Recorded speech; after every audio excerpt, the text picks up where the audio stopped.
Hey everyone, I'm Monoscaling here to guide you today. If you use this video to drift off to sleep, please tap like, hit subscribe, and drop a comment telling me where you're watching from and what time it is there. Now, get comfortable and relax. My name is Daniel Brown, and I need to write this down while I can still remember it clearly. While I still remember myself clearly.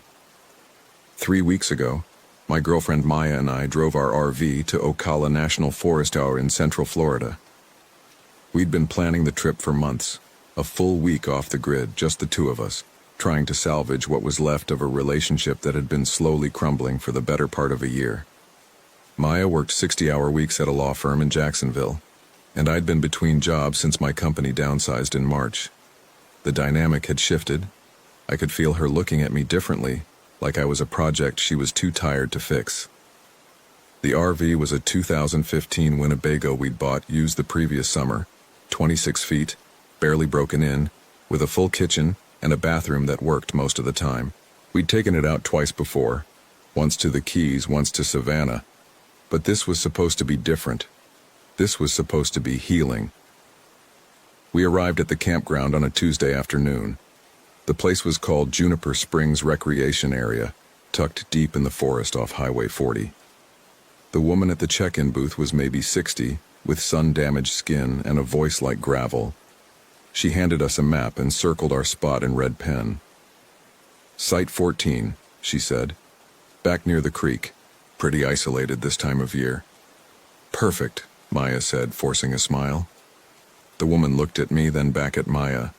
Cell service is spotty. Emergency phones by the bathhouse if you need it. We thanked her and drove in. The road turned to gravel, then dirt. Spanish moss hung from the live oaks like rotting curtains, and the deeper we went, the darker it got despite the afternoon sun. Site 14 was exactly as advertised. Isolated. The nearest RV was probably a quarter-mile back, and the only sounds were cicadas and the distant gurgle of the creek. Maya got out first, stretching her arms above her head. This is nice. I nodded, though something about the place felt off. Not dangerous exactly, just wrong, in a way I couldn't articulate. Like the forest was watching us set up camp. We spent the first 2 days trying to pretend everything was fine. We hiked a trail to a spring, swam in water so clear you could see the limestone bottom 20 feet down. We cooked steaks on the portable grill and drank wine from plastic cups. At night, we lay in bed and listened to the sounds outside. Owls, rustling leaves, the occasional crack of a branch. But we didn't talk. Not really. Every conversation felt like a negotiation. On the third day, things started to get strange. It was just after dawn when I woke to the sound of my phone ringing. Not buzzing, ringing, with the default ringtone I hadn't used in years. I reached for it on the nightstand, squinting at the screen. Unknown number. I almost didn't answer. Maya was still asleep beside me, and I didn't want to wake her. But something about the timing felt urgent, so I swiped to accept and pressed the phone to my ear. Hello? Silence. Not dead air, but something worse. The kind of silence that feels occupied, like someone was there listening, deciding whether to speak. Hello? I said again, louder this time. Then I heard it, my own voice. Hello? I froze. It was unmistakable. The same intonation, the same slight rasp from years of smoking in college. But it wasn't an echo. It was delayed, like the person on the other end was playing back a recording. I pulled the phone away from my ear and stared at it. The call timer was running. 017, 018, 019. What the hell? I muttered. The voice came again, louder this time. What the hell? My stomach dropped.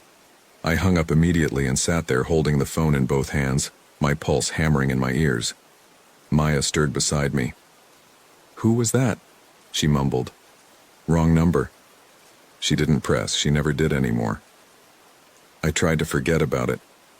Weird things happen with cell phones, especially in the middle of nowhere. Maybe it was some kind of glitch, a delay in the network, an automated spam call that got its wires crossed. But the more I thought about it, the less sense it made. The voice hadn't just sounded like me, it was me, down to the exact cadence and inflection. We spent the day near the RV. Maya read a book in one of the fold-out chairs while I fiddled with the generator, which had been making a grinding noise since we arrived. Around noon, I walked down to the creek to fill a water jug. The forest felt heavier than it had the day before, the air thick and humid, the sunlight filtering through the canopy in sickly yellow streaks. I crouched by the water's edge and dipped the jug in. That's when I saw it, a shape in the trees on the opposite bank, maybe 30 yards away. At first I thought it was a person just standing there watching me, but when I looked directly at it, it didn't move, didn't shift weight, didn't step behind a tree. It just stood. I blinked and it was gone. I told myself it was a shadow, a trick of the light, but my hands were shaking when I screwed the cap back on the jug. That night, the phone rang again. It was 3:06 a.m.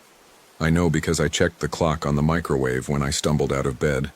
Maya was still asleep, her breathing slow and steady. The phone was on the counter, glowing in the dark. Unknown number. I stared at it for 5 rings before I answered. Hello? The silence was longer this time, 10 seconds, maybe 15. Then faintly I heard it, my own voice speaking words I hadn't said yet. I don't know what this is. I hadn't said that. But a second later, I did, my lips forming the words before I could stop them. I don't know what this is. The line went dead. I stood there in the dark, gripping the phone so hard my knuckles went white. My heart was pounding, and my mouth was dry. I looked at the call log. The number was the same as before, but when I tried to call it back, I got a recorded message. The number you have dialed is not in service. I didn't sleep the rest of the night. The next morning, I told Maya about the calls. She looked at me like I was crazy. Your own voice? Yeah. Like an exact match?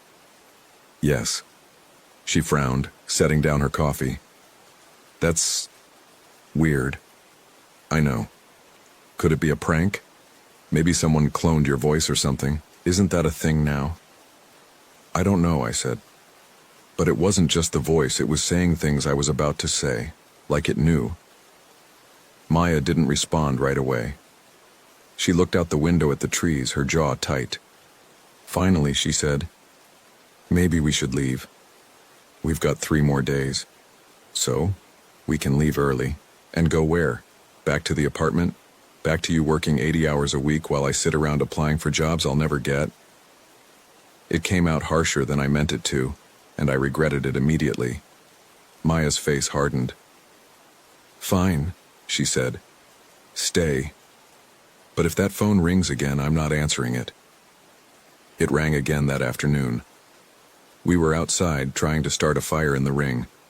Maya was struggling with the lighter, and I was crumpling newspaper into balls.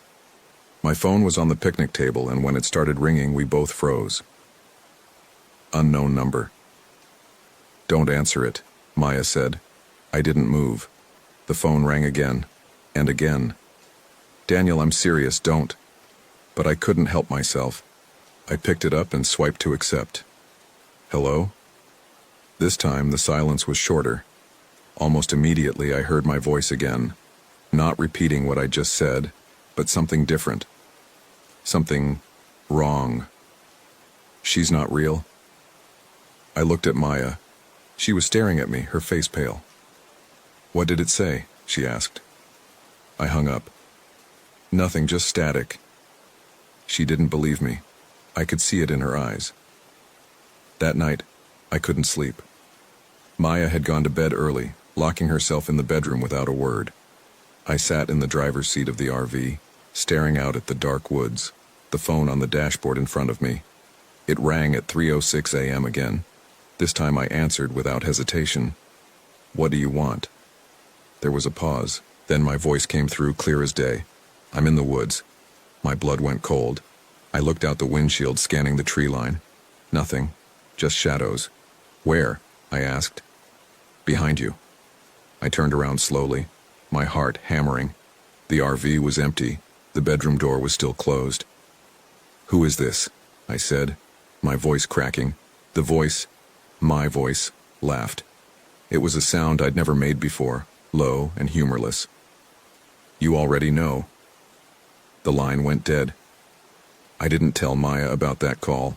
The next morning she was distant, barely speaking to me. We ate breakfast in silence, and when I suggested we pack up and leave, she just shrugged. "Do whatever you want," she said. But we didn't leave. I don't know why. Maybe I was stubborn. Maybe I was scared that leaving wouldn't make a difference. The phone rang twice more that day. Once at noon, once at sunset. Both times I let it go to voicemail. But when I checked the messages later, there was nothing. Just dead air. That night I locked the RV doors and closed all the curtains. Maya went to bed without saying goodnight, and I sat in the dark, clutching the phone, waiting for it to ring.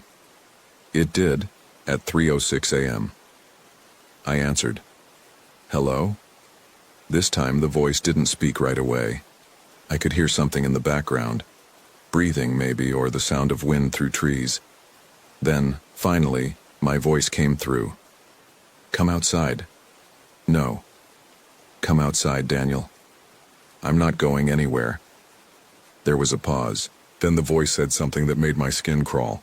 "She's already out here." I jumped up and ran to the bedroom. The door was open. The bed was empty. I searched the RV, calling her name, but she was gone.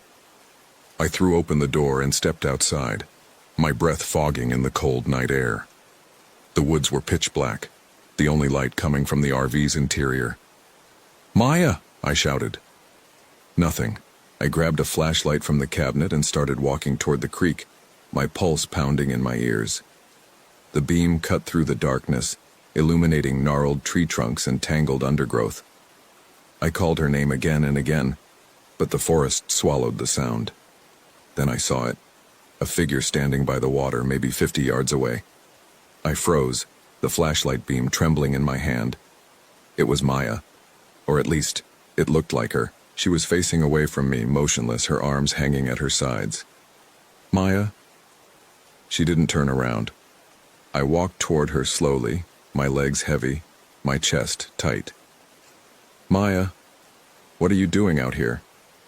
When I was 10 feet away, she finally moved. She turned her head, just her head, not her body, and looked at me. Her face was wrong. I can't explain it any better than that.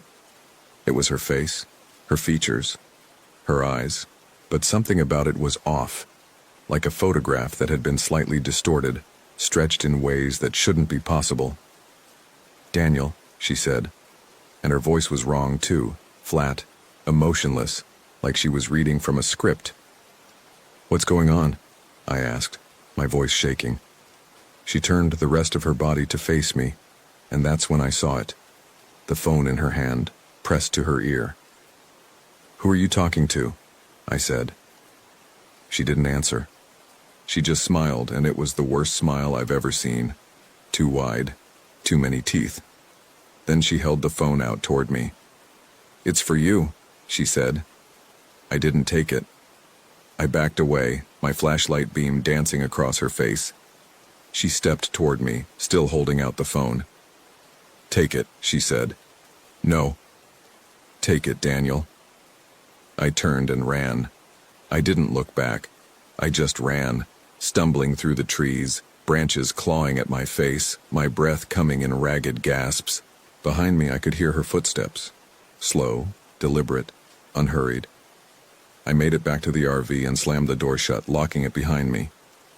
I stood there, gasping, the flashlight still clutched in my hand.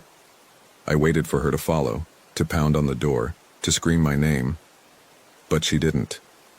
The forest was silent. I stayed in the RV until dawn. When the sun finally rose, I opened the door and looked outside. Maya was sitting in one of the fold-out chairs, sipping coffee like nothing had happened. She looked up at me and smiled, a normal smile this time. "Morning," she said. I stared at her. "Where were you last night?" She frowned. "What do you mean?" "I was in bed." No, you weren't. I looked. You were gone. She shook her head. Daniel, I was asleep the whole night. You must have dreamed it. I wanted to argue, to tell her what I'd seen, but the words wouldn't come. Because part of me, a small, terrified part, wondered if she was right, if I had dreamed it. But I knew I hadn't. We left that afternoon. Maya didn't ask why, and I didn't explain. We just packed up the RV and drove back to Jacksonville in silence. The phone hasn't rung since. I've checked the call log 100 times, but the unknown number is gone. No record of it ever existing. Maya acts like everything is normal. She goes to work, comes home, makes dinner. We don't talk about the trip, we don't talk about much of anything. But sometimes late at night I'll wake up and find her sitting in the dark staring at her phone. And when I ask her what she's doing, she just smiles and says, "Nothing." I don't believe her. Because 3 nights ago I woke up at 3:06 a.m. to the sound of her voice coming from the living room. She was on the phone, speaking quietly, and I crept to the doorway to listen. She was talking to someone, and every few seconds she'd pause like she was waiting for a response. But the voice on the other end, I couldn't hear it clearly, but I knew what it sounded like. It sounded like her. Last night my phone rang again. I was alone in the apartment. Maya was working late, or so she said. I was sitting on the couch half watching TV when I heard it. The default ringtone I thought I'd disabled. Unknown number. I stared at it for a long time. Then I answered. Hello? Silence. Then faintly I heard it, my voice. But this time it wasn't repeating my words or predicting them, it was screaming. I hung up and threw the phone across the room. It hit the wall and clattered to the floor. The screen cracked but still glowing. I haven't picked it up since. I'm writing this because I need someone to know what happened. I need someone to understand that whatever came back from those woods, it wasn't Maya. Or maybe it was Maya. But something else came back with her. Something that lives in the space between words and the silence on the other end of the line. I don't know what it wants. I don't know what it's waiting for. But I know it's still calling. And one of these nights, I'm going to answer. Because I can feel it now, pulling at me the same way it pulled her. I can feel the weight of the phone in my hand even when it's across the room. I can hear the ringing even when it's silent. Maya came home an hour ago. She's in the bedroom now and I can hear her talking. She's on the phone with someone, her voice low and steady. Every few seconds, she pauses. And in those pauses, I hear it. My voice. Screaming from the woods. Story 2. My name is Rachel Miller, and I need to write this down while I still remember who I am. We arrived at Fish Lake National Forest in central Utah on a Tuesday afternoon in late September. The RV park sat nestled among stands of aspen and ponderosa pine, about 15 miles from the nearest town. My husband David had picked the location because it was quiet. We'd been arguing a lot lately, and he thought getting away from Portland would help. No cell service, no internet. Just us and the trees. The park ranger who checked us in was a woman in her 50s named Carol. She had short gray hair and wore a uniform that looked like it hadn't been washed in a while. When David mentioned we'd be staying for 2 weeks, she paused with the clipboard halfway to her chest. 2 weeks, she repeated. Is that a problem? I asked. No, no problem. She finished writing something down. Just make sure you stay on the marked trails if you go hiking, and if you see anything unusual, report it to the office. Unusual how? Carol handed David a map of the campground. Wildlife acting strange. Damaged property. That sort of thing. We were in spot 37, toward the back of the park, where the sites were more spread out. Our nearest neighbors were a retired couple in their 70s about 50 yards away. Beyond that, nothing but forest. David backed the RV into place and we spent the rest of the afternoon setting up, leveling the rig, connecting the water and electric, arranging our camping chairs outside. That first night I couldn't sleep. The silence bothered me. In the city there's always some kind of background noise, traffic, voices, the hum of electricity. Here, the quiet was so complete it felt like pressure against my eardrums. Around 2 in the morning, I got up to use the bathroom. As I was washing my hands, I noticed something in the mirror. A small patch of skin on my left forearm, about the size of a quarter, looked wrong. Paler than the surrounding area, almost translucent. I touched it and felt nothing unusual. The texture was the same, the temperature normal. I figured it was just the fluorescent lighting in the RV bathroom making things look weird. When I got back to bed, David was snoring softly. I lay there listening to him breathe, thinking about the argument we'd had before leaving Portland. He'd accused me of being distant, cold. I'd accused him of being oblivious. The truth was probably somewhere in the middle, but neither of us wanted to admit it. The next morning, David wanted to go hiking. I wasn't enthusiastic about it, but I agreed because that's what you do when you're trying to save a marriage. We took one of the marked trails that wound through the aspen groves. The leaves were just starting to turn, patches of gold appearing among the green. About a mile in, we passed another hiker coming from the opposite direction. He was younger than us, maybe early 30s, wearing expensive hiking gear. He nodded as we passed, but something about his face struck me as odd. His expression was blank in a way that seemed deliberate, like he was actively working to keep any emotion from showing. "Friendly guy," David muttered once we were out of earshot. We hiked for another hour before turning back. When we got to the RV, I went inside to change out of my sweaty clothes. That's when I noticed the patch on my arm had grown.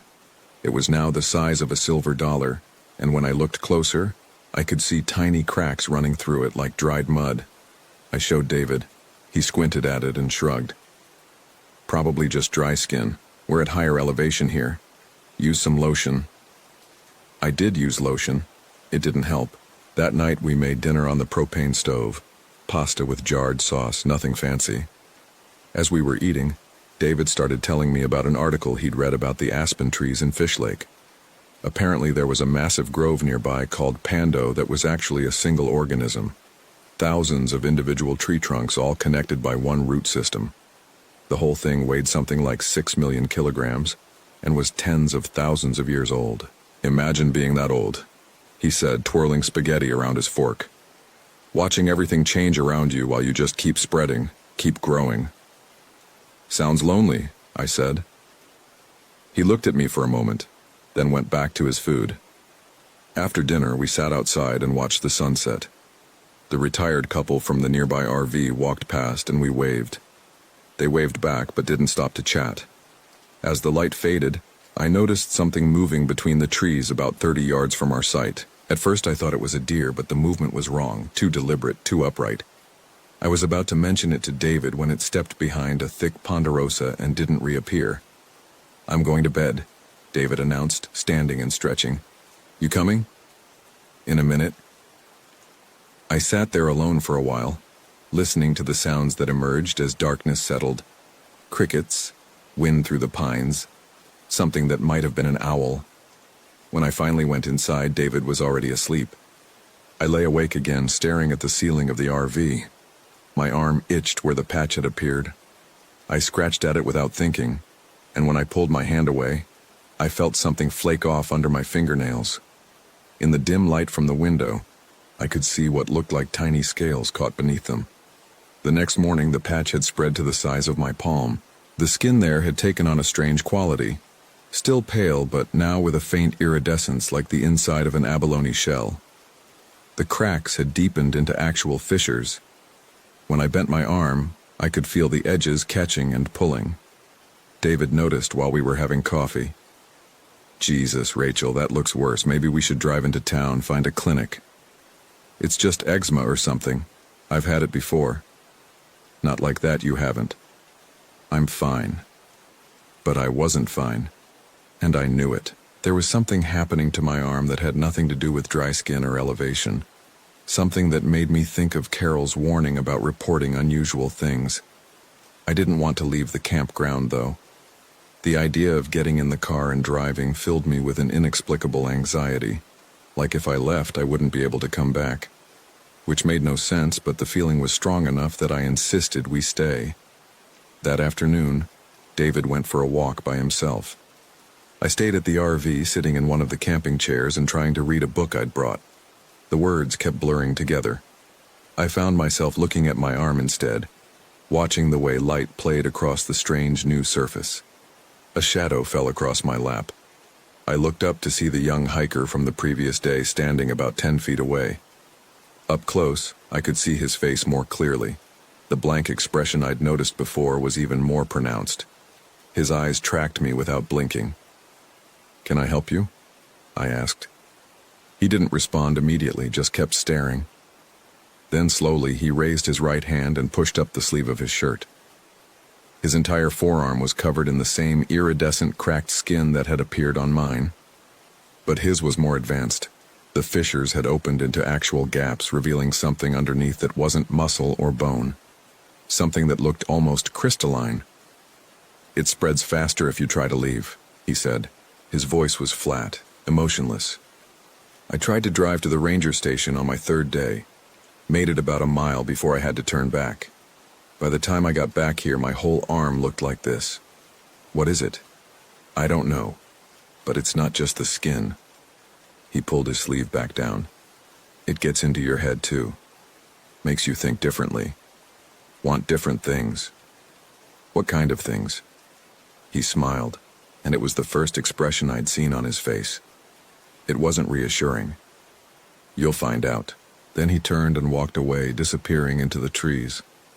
When David came back an hour later, I told him what happened. He wanted to pack up and leave immediately. "That guy's clearly got some kind of mental illness," he said, already starting to disconnect the water line. "We need to get you to a doctor, and we need to report him to the rangers." "Stop." "Rachel," I said, "stop." The force of my own voice surprised me. "We're not leaving." David straightened up and looked at me. Really looked at me. "What's going on with you?" "Nothing. I just think we should stay. Finish what we started." "Finish what?" "This was supposed to be a relaxing trip. And now you've got some kind of skin condition and there's a crazy person wandering around." "He's not crazy." "How do you know?" I didn't have an answer for that. Not one that made sense. But something in me knew, with absolute certainty, that the young hiker had been telling the truth, and that leaving would be a mistake. We compromised. David agreed we could stay for 2 more days, and if my arm wasn't better by then, we were going home whether I wanted to or not. I agreed because I didn't see another option, but I already knew I wouldn't be leaving with him. That night, I dreamed about the trees, about roots spreading underground, connecting everything, making it all part of one vast consciousness. In the dream, I could feel what the trees felt, the slow movement of water through xylem and phloem, the chemical signals passing between organisms, the patient hunger for light and nutrients. It was peaceful in a way I'd never experienced before, like being part of something so much larger than myself that my individual worries and fears became irrelevant. When I woke up, the patch had spread past my elbow. The skin from my fingertips to my shoulder was now covered in the same iridescent scales. The fissures had deepened, and when I flexed my hand, I could see glimpses of what lay beneath. Not flesh, but something else. Something that caught the early morning light and refracted it into colors I didn't have names for. David was still asleep.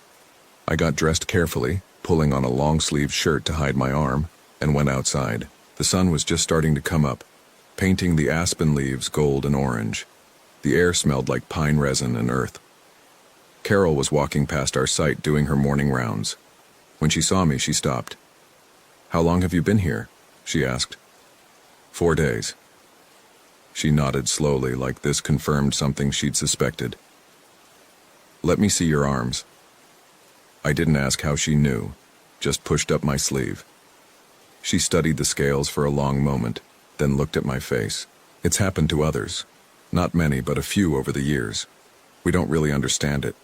The theory is it has something to do with Pando. The root system is so massive, so old, that it's developed its own kind of consciousness. When certain people spend too much time near it, they start to integrate. Integrate into what? The system, the forest.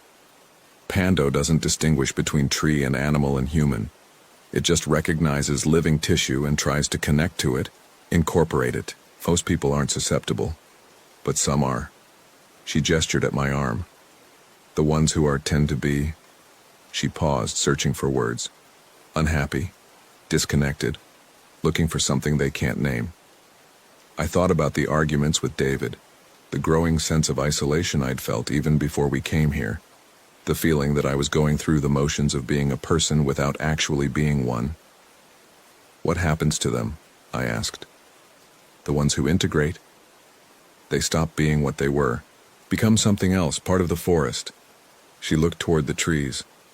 Sometimes you can see them if you know what to look for, standing among the aspens, not quite tree and not quite human, still aware in their own way, but not separate anymore, not alone. Does it hurt? I don't think so. The ones I've talked to before they complete the change say it feels like relief. David called my name from inside the RV. Carol gave me a look that might have been sympathy or might have been something else, then continued on her rounds. I went back inside. David was making coffee, and when he saw me, his face went pale. Rachel, your arm. I know. We need to leave. Right now. This isn't, whatever this is, we need to get you to a hospital.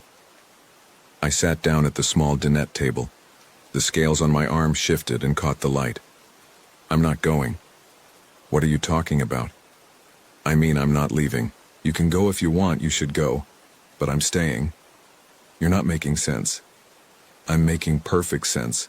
For the first time in months, actually. I looked up at him. I don't want to go back, David. I don't want to go back to our house or our jobs or our life. I don't want to keep pretending that everything's fine when it hasn't been fine for a long time. So what? You're just going to stay here? In an RV park in the middle of nowhere? Not in the RV. He stared at me and I watched understanding dawn on his face. Horror followed quickly after. This is insane, he said. You're sick. This thing is infecting you and making you think. It's not making me think anything. It's just showing me what I already wanted. And what's that? To be part of something. To not be separate and alone and constantly wondering if I'm doing it right, being the right kind of person, saying the right things. To just be. The scales had reached my shoulder now. I could feel them starting to spread across my chest, up my neck. Soon they'd reach my face. Soon I'd stop looking human altogether. David sat down across from me. He didn't try to touch me. I love you, he said. I know. I love you too. That's not enough anymore. We sat there in silence for a while. Then he started packing his things. I stayed at the table and watched the transformation continue. The scales spread across my chest, down my other arm, up my neck to my jaw. Each new patch brought with it a sense of connection, not just to the forest, but to everything. The root system beneath the ground, the microorganisms in the soil, the birds in the trees, all of it linked, all of it aware, all of it part of the vast, patient consciousness that Carol had called Pando. David finished packing. He stood by the door with his duffel bag looking at me. Will you still be you? He asked. I don't know. Maybe. Just a different version. Will you remember me? Yes, but it won't hurt anymore. He nodded. His eyes were wet. I'm sorry I couldn't give you whatever it was you needed. You gave me what you could. It just wasn't the right shape. He left. I listened to the sound of his footsteps on the gravel, the RV door opening and closing, the engine of our car starting up. Then he was gone. I went outside. The retired couple was standing by their RV, watching me. The woman had the same blank expression I'd seen on the young hiker. When she saw me looking, she lifted her sleeve. Scales covered her arm from wrist to shoulder. I walked toward the trees. The scales had reached my face now. I could feel them spreading across my cheeks, my forehead, down my neck. My vision was starting to change, colors shifting into spectrums I hadn't been able to see before. The forest looked different, felt different, alive in ways I'd never noticed. I thought about David driving away, thought about our house in Portland, our jobs, our friends. All of it seemed distant now, like a story I'd heard about someone else's life. Important once, but not anymore. The young hiker was standing among the aspens about 30 yards in. His transformation was nearly complete. Scales covered every visible inch of skin, and his limbs had elongated, fingers stretching into something between branch and bone. He nodded at me, and I understood it as an acknowledgement, a welcome. I kept walking. The scales continued to spread, my body continuing to change. Soon I'd be like him. Soon after that, I'd be like the others I could now sense scattered throughout the forest. Human-shaped things standing silent among the trees, their consciousness merged with the vast network of roots beneath our feet. It didn't frighten me. The change felt natural, inevitable, like coming home after being lost for a very long time. I stopped at the edge of a grove of aspens and stood there, feeling my feet beginning to root into the soil. The sensation was pleasant, grounding. Around me, the forest hummed with life and connection and purpose. No more wondering if I was enough. No more anxiety about doing things right. Just existence, pure and simple, as part of something so much larger and older than anything I'd been before. The last coherent thought I had before my individual consciousness began to dissolve into the collective was that I hoped David would be okay, that he'd find someone who could give him what he needed, whatever that was, that he'd be happy. Then even that thought dispersed, spreading out through the root system like water through soil, becoming just another piece of data in the vast patient network that stretched beneath the earth. David drove back to Portland alone. He tried to report Rachel's disappearance to the police, but they found no evidence of foul play. Just an abandoned RV at a campground in Utah, and a woman who'd walked into the forest and never come back. They searched for 3 days, then called it off. People got lost in the wilderness all the time, they told him. Sometimes they were never found. He sold the RV, sold the house, started over somewhere else trying to forget, but sometimes late at night when he couldn't sleep, he'd think about that last morning, the look on Rachel's face as the scales spread across her skin, the peace in her voice when she told him she wasn't leaving, and sometimes he wondered if she'd really been sick at all, or if she'd finally found what she was looking for. Carol still works at the campground. She still checks in visitors and warns them to report anything unusual. She's learned to recognize the ones who are susceptible, the ones who come to the forest carrying the weight of disconnection, looking for something they can't name. Most of them leave after a few days, none the worse for wear. But some of them stay. If you walk deep enough into the aspen groves near Site 37, you might see them, standing among the trees, covered in iridescent scales that catch the light. Not quite human anymore, but not quite trees either. Something in between, something older and stranger and more connected than anything we have words for. They don't move when you approach. They don't speak. But if you're quiet and patient, you can feel it. The vast consciousness they've become part of, spreading beneath your feet, connecting everything, making it all one. And if you're susceptible, if you're carrying your own weight of loneliness and disconnection, you might feel the pull of it, the promise of relief, of belonging, of finally being part of something larger than yourself. Most people resist. Most people turn around and walk back to their cars and their lives and their carefully maintained separation from the world around them. But some people don't. Some people keep walking. And eventually, if you go back to that same spot months or years later, you might see a new figure standing among the aspens, scales glinting in the filtered sunlight, eyes open but unseeing in any human way, rooted in the soil, connected to everything, finally home. Rachel Miller is still out there, somewhere in the forest, not gone, but transformed, not dead, but not alive in any way we'd recognize. Part of something so vast and patient and inhuman that the word alive doesn't really apply anymore. Sometimes people claim to see her, standing among the trees near Site 37. They say she looks peaceful. They say her skin catches the light like mother of pearl, and her eyes are full of colors that don't have names. They say if you stand near her long enough, you can feel it too. The pull of connection, the promise of belonging, the The slow, patient hunger of the forest reaching up through the soil toward your feet.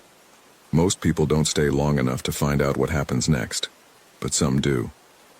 And they never leave. Story 3. My name is Alex Johnson, and I need to write this down while I can still remember it clearly, while I still know what's real. It happened 3 weeks ago at Fish Lake National Forest in Utah. I'd driven out there alone in my beat-up Subaru, planning to spend 5 days hiking and camping. I'm a graphic designer, work from home mostly, and I'd been feeling restless. My apartment in Salt Lake City had started to feel like a cage. I needed trees, silence, something that wasn't a screen. The campground was half empty when I arrived on a Wednesday afternoon in early November, off-season. Most of the RVs and campers had cleared out after Labor Day. There were maybe 6 other vehicles scattered across the sites, a couple of fifth wheels, a small Airstream, and what looked like someone's permanent setup near the back, a old Class C with Arizona plates and lawn chairs set up outside. I picked a spot near the edge, close to where the trail started. The ranger who checked me in was a woman in her 50s with sun-damaged skin and tired eyes. She barely looked at me when she took my fee. "Weather's supposed to hold," she said. "Gets cold at night, though. You prepared?" I told her I was. She nodded and went back to whatever she'd been reading on her phone. The first day was exactly what I needed. I set up my tent, organized my gear, then spent the afternoon hiking one of the shorter trails. The aspens were mostly bare, their white trunks standing out against the darker pines. Everything smelled like earth and pine needles. My phone had no signal, which was fine. That's what I'd wanted. I passed a few other hikers, a couple in their 60s with expensive gear, a younger guy with a dog, but mostly I was alone. The silence was heavy, but good. Comfortable. I ate dinner at the picnic table by my tent as the sun went down, then crawled into my sleeping bag around 9. I woke up around 3 in the morning needing to piss. It was cold enough that I could see my breath inside the tent. I fumbled for my headlamp, unzipped the tent, and walked a short distance into the trees. The campground was completely dark, except for one light still on in the Class C at the back. When I got back to my tent, I kicked off my boots and climbed into my sleeping bag. My feet were freezing. I wiggled my toes, trying to warm them up, and felt something hard inside my left boot. I figured it was a pebble or maybe a pine cone fragment. I was too tired to deal with it right then. I'd just shake it out in the morning. But it bothered me, that little hard object pressing against the bottom of the boot. After a few minutes, I sat up, turned on my headlamp, and reached for the boot. I shook it upside down over my hand. A tooth fell out. Not a small tooth. A human molar, adult-sized, with the root still attached. I stared at it in my palm, my brain trying to make sense of what I was seeing. It was dirty. The root end still had bits of what looked like dried blood and tissue. The crown was yellowish-white, with a small dark cavity on one side. I dropped it immediately. It hit the floor of my tent with a soft sound. My first thought was that it had been there when I bought the boots. Some weird manufacturing defect or prank. But these were hiking boots I'd owned for 2 years. I'd worn them dozens of times. I picked the tooth up with 2 fingers and held it under my headlamp. It was definitely real, definitely human. The root was ragged, like it had been pulled out violently or had fallen out from decay. I sat there for maybe 10 minutes just holding this tooth, trying to think of any logical explanation. Maybe I'd stepped on it somehow during my hike and it had gotten wedged inside my boot. But that didn't make sense. The boot had been laced tight, and who loses a tooth on a hiking trail? Eventually, I put it in a Ziploc bag with my first aid supplies and tried to go back to sleep. I couldn't. Every time I closed my eyes, I kept thinking about that tooth in my boot, how it got there, where it came from. When dawn finally came, I was exhausted. I made coffee on my camp stove and sat at the picnic table, staring at the Ziploc bag. The tooth looked even worse in daylight, the root dark and organic, unmistakably part of someone's body. I decided to show it to the ranger. Maybe someone had lost it, reported it somehow. Maybe there was a reasonable explanation. The ranger station was a small building near the campground entrance. The same woman from yesterday was there, sitting behind a desk with a space heater running at her feet. "Morning," she said without looking up.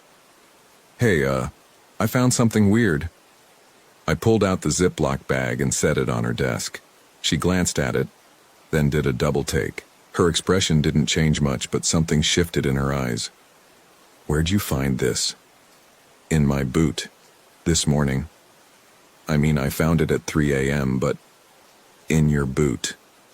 She picked up the bag, examined the tooth through the plastic. "Which site are you at?" I told her. She set the bag down and looked at me directly for the first time. "Anyone else with you?" "No, just me." "You sure this isn't yours?" "I'm sure." She nodded slowly. "There's a lost and found box, but I don't think anyone's going to claim this. You want me to keep it?" "Do you know how it could have gotten in my boot?" "No idea." She pushed the bag back toward me. "Could have been there when you bought them. Could have picked it up somehow on the trail. Weird things turn up in the woods." "Should I report it to someone? Like, is this evidence of something?" She shrugged. "Evidence of what? Someone lost a tooth?" "Happens. People lose teeth. Could be decades old for all we know." I left the ranger station feeling unsettled. She hadn't seemed concerned, but she also hadn't seemed surprised. Like finding a tooth was strange, but not impossible. I spent most of that day hiking a different trail, trying to shake off the feeling. The tooth was still in my pack in its Ziploc bag. I'd meant to leave it at the ranger station, but at the last second had taken it back. I'm not sure why. The trail was empty except for one moment when I passed an older man coming down as I was heading up. He had a weathered face and moved with the careful steps of someone with bad knees. "Afternoon," he said. "Afternoon." He paused. "You camping at Fish Lake?" "Yeah." He nodded. Seemed like he wanted to say something else, then just gave a slight wave and continued down the trail. That night I made dinner early and ate in my tent. The temperature had dropped and clouds were moving in. I could hear other campers, voices carrying across the campground the sound of someone chopping wood. Normal sounds. I fell asleep around 8, exhausted from the previous sleepless night. I woke up to someone unzipping my tent. The sound was unmistakable, that specific metal-on-metal sliding sound. My eyes snapped open. My headlamp was off. The tent was completely dark. The unzipping stopped halfway. I held my breath. Listened. Nothing. My heart was slamming in my chest. I reached slowly for my headlamp, found it, turned it on. The tent zipper was halfway open, from the inside. I stared at it. I had definitely zipped it completely before going to sleep. I always did. And it was unzipped from the inside. The zipper pull was on my side of the door. I grabbed my phone even though I knew there was no signal. 11:47 p.m. I'd been asleep for maybe 3 hours. I sat there for a long time, listening. The wind had picked up and the tent fabric was rustling, but I couldn't hear anything that sounded like footsteps or breathing, or another person. Eventually I zipped the tent closed again, this time using a small carabiner to clip the two zipper pulls together. Then I wedged my backpack against the door. I didn't sleep the rest of that night. In the morning I examined the tent carefully. No tears, no other damage. The carabiner was still in place. Nothing had been disturbed. I broke down my tent and moved my campsite to a spot closer to the ranger station, near where an older couple had their RV parked. I told myself I'd just feel safer with neighbors. The couple, Bill and Sharon, both retired, friendly in that surface-level way older people can be, waved as I was setting up. "You were over on the far end, weren't you?" Bill called over. "Yeah, wanted to be closer to the facilities." It was a lie, but seemed reasonable. "We don't blame you. Gets creepy out here at night when the wind picks up." I asked them how long they'd been camping. "Oh, we've been here about a week," Sharon said. "We come every year. Love it this time of year when it's quiet." "Have you noticed anything strange?" They looked at each other. Bill smiled. "Strange how?" "I don't know, just weird stuff. Sharon laughed. Honey, we're in the woods. Everything's a little weird. You hear all kinds of animals at night. Probably just not used to it. I nodded and let it drop. That afternoon I decided to do a short hike, just an hour out and back. I'd barely slept in 2 days and wasn't up for anything strenuous. The trail I chose was one I'd done on my first day. Easy terrain, well marked. About 20 minutes in, I saw the older man again. The same one from yesterday with the bad knees. He was sitting on a log just off the trail, drinking from a water bottle. "Taking a break?" I said. He looked up at me and I realized he'd been crying. His eyes were red, his face wet. "You okay?" I asked. "Yeah." He wiped his face with his sleeve. "Sorry. Just having a moment." I didn't know what to say. I started to move past him when he spoke again. "You find anything strange out here?" I stopped. "What do you mean?" "In your gear, your boots, your tent, anything that shouldn't be there." The hair on the back of my neck stood up. "Why would you ask that?" He looked at me for a long moment. "Because it means you're next." "Next for what?" "To lose something." He stood up slowly, adjusted his pack. "I'd leave if I were you. Tonight. Don't wait." "I don't understand." "You will." He started walking down the trail, away from me. "Check your boots again." I watched him disappear around a bend in the trail. My hands were shaking. I turned around and practically ran back to my campsite. Bill and Sharon's RV was empty. They'd mentioned something about driving into town for supplies. I went straight to my tent and grabbed my hiking boots. I shook them out over the picnic table. Nothing. I checked the insoles, ran my fingers along every seam and crevice. Nothing. I sat down on the bench, feeling stupid. The old man was clearly dealing with something. Grief, maybe mental illness. His warning didn't mean anything, but that night I couldn't shake the feeling of being watched.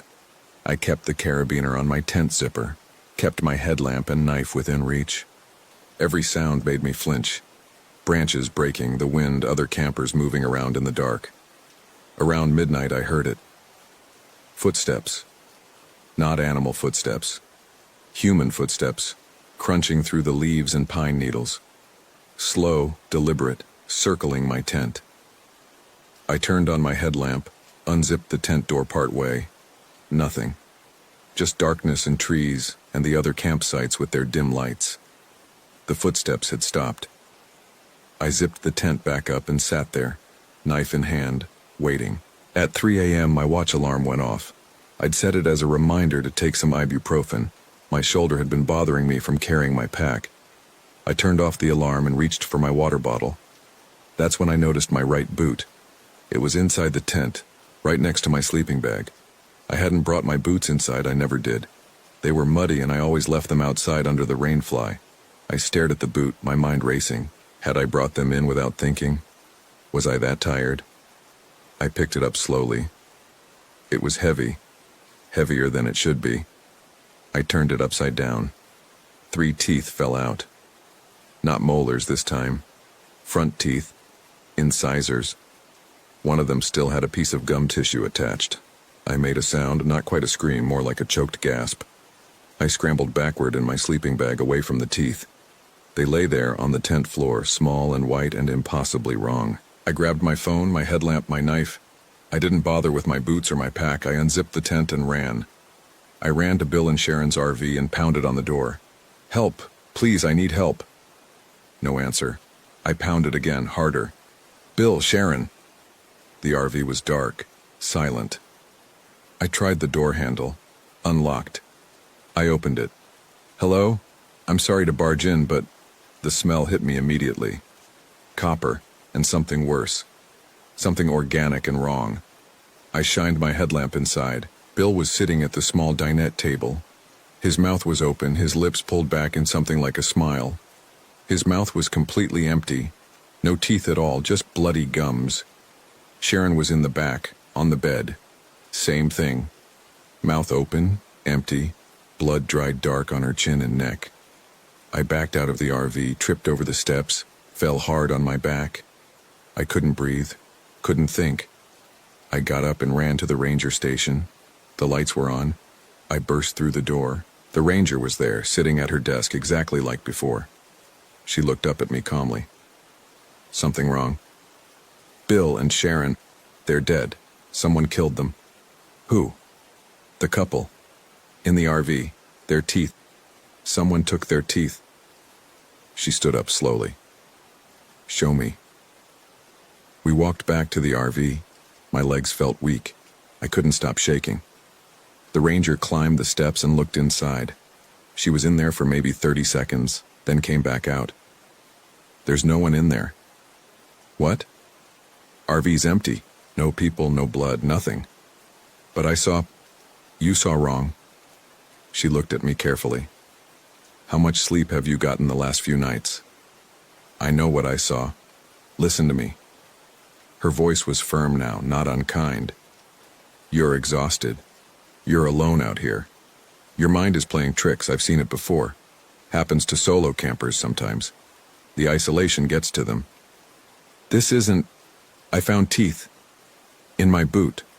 Multiple teeth. Show me. We walked back to my tent. I shined my headlamp inside. The 3 teeth were gone. The tent floor was empty except for my sleeping bag and gear. I swear to God they were here. The ranger put a hand on my shoulder. I think you should pack up and head home. Get some real sleep. This place isn't good for you right now. I packed my stuff in less than 10 minutes, threw everything in my car without organizing it. I didn't care about the tent stakes I left behind or the cooler I forgot by the picnic table. I just needed to leave. The ranger watched me from her station as I drove out. I could see her in my rearview mirror standing in the doorway, not moving. The drive back to Salt Lake City took 4 hours. I stopped once at a gas station, went to the bathroom, bought a coffee I didn't drink. The clerk asked if I was okay, and I told her I was fine. When I got home, I carried my gear up to my apartment and dumped it all in the corner. I was too tired to deal with it. I took a shower standing under the hot water until the tank ran out, then collapsed into bed. I slept for 14 hours. When I woke up, the sun was coming through my bedroom window. Everything looked normal, safe. My apartment, my things, my life. I made coffee, ate some cereal, checked my email, scrolled through social media. The world had kept turning while I was gone.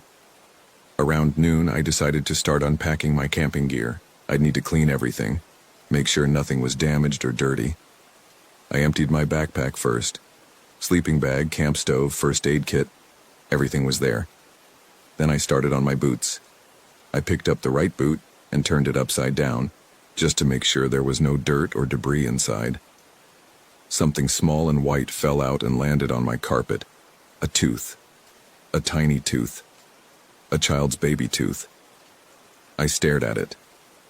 My coffee mug slipped from my other hand and shattered on the floor. The tooth had a small piece of pink paper tied to it with thread. I picked it up with shaking hands. The paper had writing on it in pencil, child's handwriting.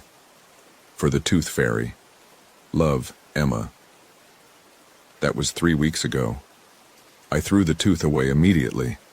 Took it outside to the dumpster, buried it deep in a trash bag. I told myself it was just a coincidence. Something stuck in my boot from before the trip, or maybe I'd stepped on it somewhere in the city. But I know that's not true, because every few days I find another one. In my shoes, in my jacket pocket, inside my car's cup holder, in my pillowcase. Small teeth, adult teeth. Some are clean. Some have roots. Some have bits of tissue still attached. I've stopped showing them to people. I tried at first, showed one to my friend Marcus, another to my dentist. They looked at me with concern and suggested I was stressed, that I should talk to someone. Maybe they're right. Maybe this is all in my head, some kind of breakdown. But I don't think so. I think something in Fish Lake National Forest decided I was next. Next for what, I'm not sure. But I remember what the old man said. To lose something. Last night, I woke up at 3 a.m. and my mouth felt strange. I went to the bathroom, looked in the mirror, opened my mouth wide. All of my teeth were still there. But when I ran my tongue along my lower gums, One of my molars felt loose. Not painful, just mobile. Like it might fall out if I pushed it hard enough. I've been holding my mouth very still since then, trying not to move my jaw too much, not to bite down on anything hard. I know it's only a matter of time. I tried to go back to Fish Lake last week.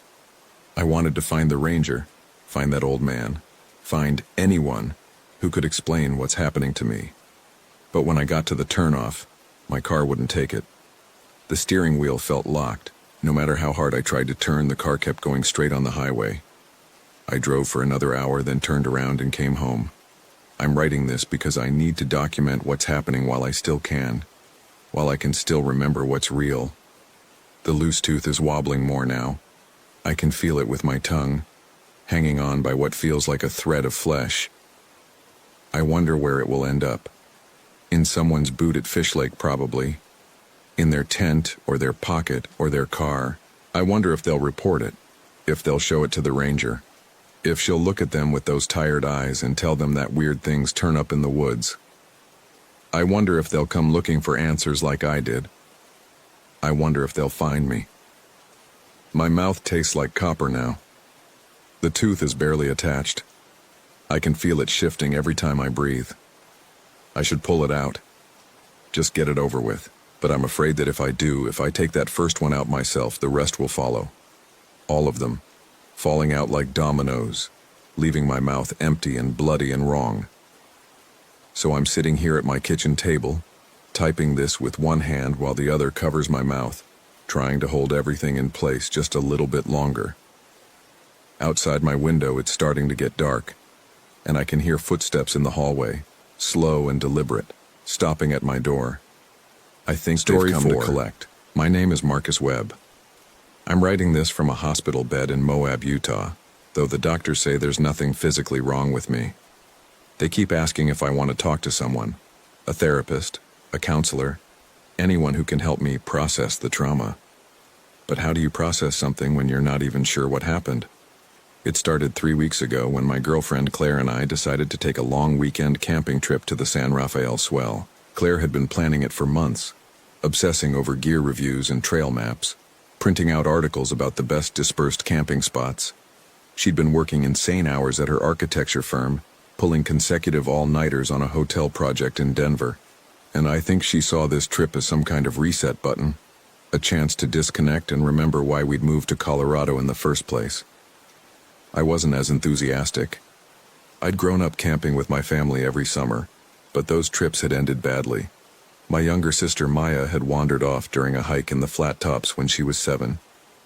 We found her 6 hours later, unhurt, but refusing to speak about where she'd been. She'd been different after that, withdrawn, prone to staring at nothing for long periods. My parents never took us camping again, but Claire had been so excited, and I loved seeing her that way. The Claire who emerged after 70-hour work weeks was hollow-eyed and snappish, someone I barely recognized. So I agreed, even though the idea of sleeping in a tent made my chest tight. Actually, Claire said one night, scrolling through her laptop, what if we rented an RV? There's this place outside Moab that has good rates. We could still do the dispersed camping thing, but with, a bathroom and a bed. I felt relief wash over me. That sounds perfect. We picked up the RV on a Thursday afternoon. It was a 1987 Winnebago Chieftain, white with brown and orange stripes that looked exactly like what you'd expect from the 80s.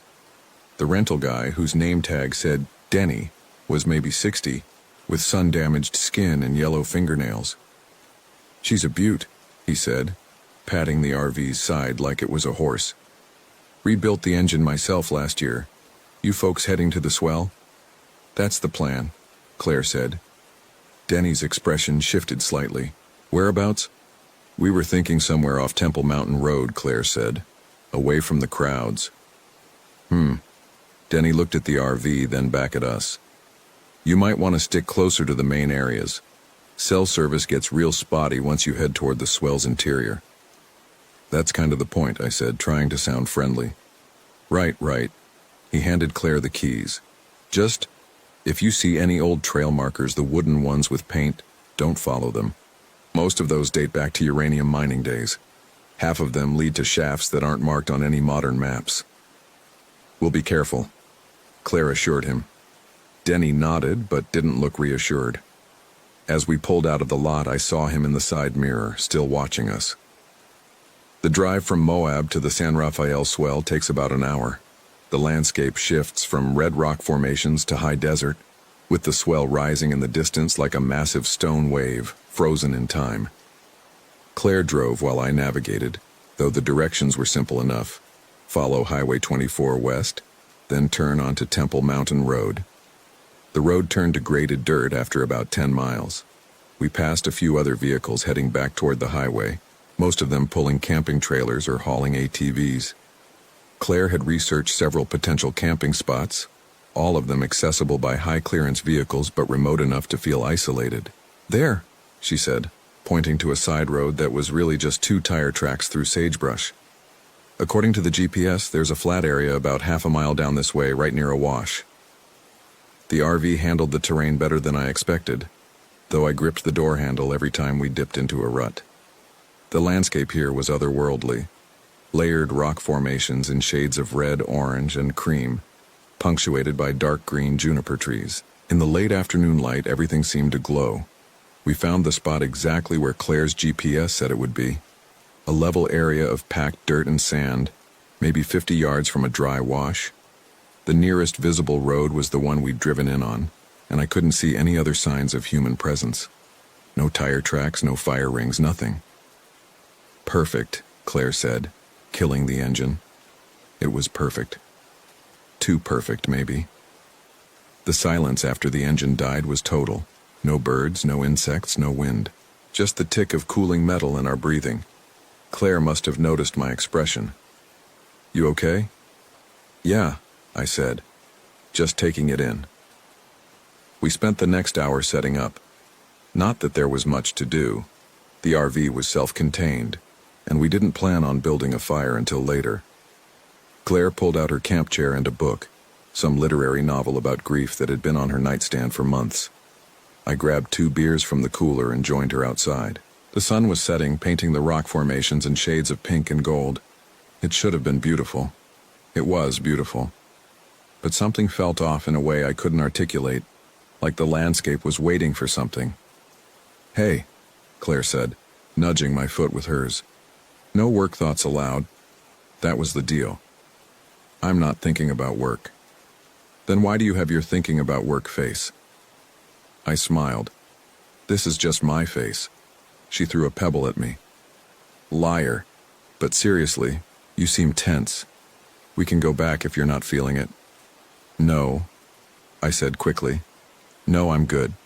This is good." And it was good.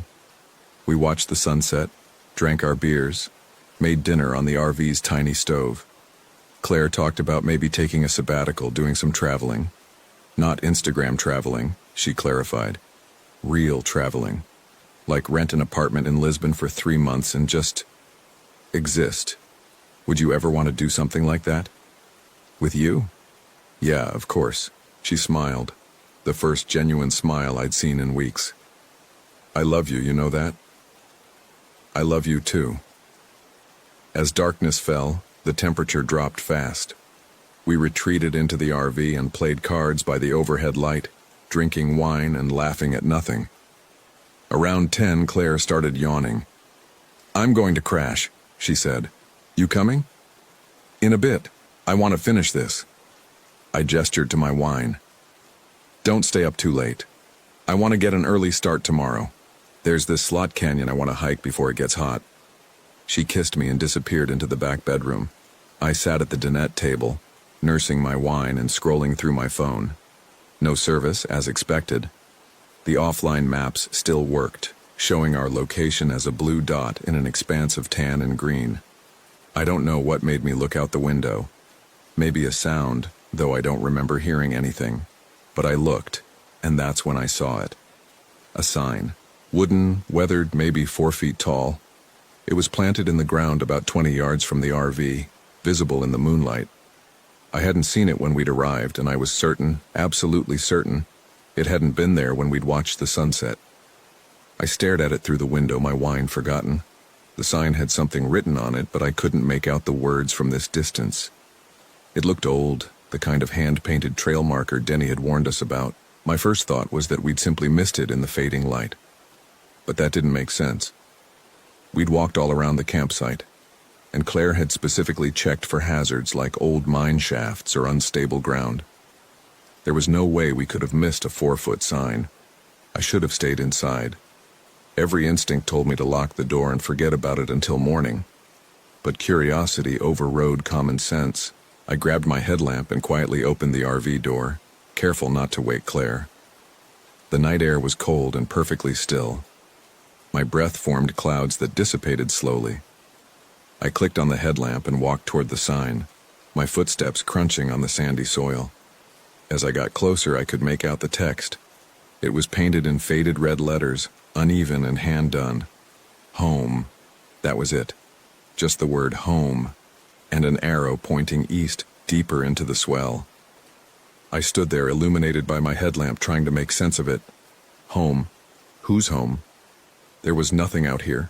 No houses, no ranches, nothing but miles of empty desert and rock. The arrow pointed along what might have been an old road, though it was barely visible now, just a slight depression in the vegetation. I followed the line of it with my eyes, but my headlamp beam only penetrated about 30 feet before being swallowed by darkness. I reached out and touched the sign. The wood was rough, splintered in places but solid, not rotted. I checked the base where it entered the ground. The dirt around it was packed hard, as if the sign had been here for years. But it hadn't been here 2 hours ago. I was sure of it. A sound made me turn. A scraping, like something being dragged across rock. I spun around, my headlamp beam sweeping across the campsite. Nothing. The RV sat silent and dark, except for the small light Claire had left on in the bedroom. "Hello?" I called out, immediately feeling stupid. Who was I expecting to answer? Silence. Then, just as I was about to head back to the RV, I heard it again. Scraping, rhythmic, coming from somewhere beyond my light. Not close, but not far enough away either. I walked quickly back to the RV, locked the door, and stood at the window, looking out at the sign. It stood there innocently, just a piece of weathered wood with faded paint. But my hands were shaking. I didn't sleep well that night. I kept thinking I heard sounds outside. Footsteps, scraping, voices just below the threshold of comprehension. Twice I got up to check the locks. The second time, around 3 in the morning, I looked out the window at the sign. There was someone standing next to it. No. Not someone. Something. A shape, darker than the surrounding darkness, vaguely person-sized. My hand fumbled for the light switch, and in the second it took to flip it on, the shape was gone. I stood at the window for 20 minutes, scanning the darkness with my headlamp through the glass, but saw nothing. Eventually, I convinced myself it had been a trick of shadows and exhaustion. When I finally slept, I dreamed of Maya. She was 7 again, standing in a forest clearing, her back to me. When I called her name, she turned around, but her face was wrong, too long, the features sliding like wax. She opened her mouth, and the word that came out was home, but in a voice that wasn't hers. Claire shook me awake at 7. "Hey, you okay? You were talking in your sleep." I sat up, disoriented. Morning light filtered through the RV windows, warm and normal. What was I saying? "I don't know, something about your sister. You said her name a few times." I rubbed my face. "Just a dream. You want to talk about it?" "Not really." Claire studied me for a moment, then nodded. "Okay, I'm going to make coffee. Then we should head out if we want to beat the heat." I got dressed and joined her in the tiny kitchen. Through the window, I could see the sign, stark and obvious in the daylight. Claire followed my gaze. "Huh," she said. "I don't remember that being there yesterday." "You saw it too?" "Yeah, it's right there." She paused. "Wait, was it not there before?" "I don't think so. I looked around the site pretty thoroughly when we arrived." Claire frowned. "That's weird. Maybe we just missed it in the twilight?" "Maybe. But she didn't sound convinced, and neither was I. We drank our coffee in silence, both of us glancing at the sign through the window. "What do you think it means?" Claire asked. "Home. That's an odd thing for a trail marker." Denny mentioned old uranium mining camps. "Maybe it's pointing toward one of those. You want to check it out?" Every fiber of my being screamed no. "Do you?" Claire bit her lip. "I mean, it's probably just some rancher's old property marker or something. But yeah, I'm curious. We could walk a little way down that trail, see if there's anything interesting." "What about the Slot Canyon?" "We can do both. Come on, it's probably nothing. Just a weird old sign." I wanted to argue, to tell her about the shape I'd seen in the night, the sounds, the feeling of wrongness that had been growing since we arrived. But in the daylight, those concerns seemed irrational, like something a child would worry about. "Okay," I said, "but just a short walk, and we take the satellite phone." Claire agreed. We loaded a day pack with water, snacks, and the emergency satellite phone Claire's firm had insisted she bring. The plan was simple. Follow the direction the sign pointed for 30 minutes, then turn around regardless of what we found. We set out at 8:30. The temperature was already climbing, the sun intense despite the early hour.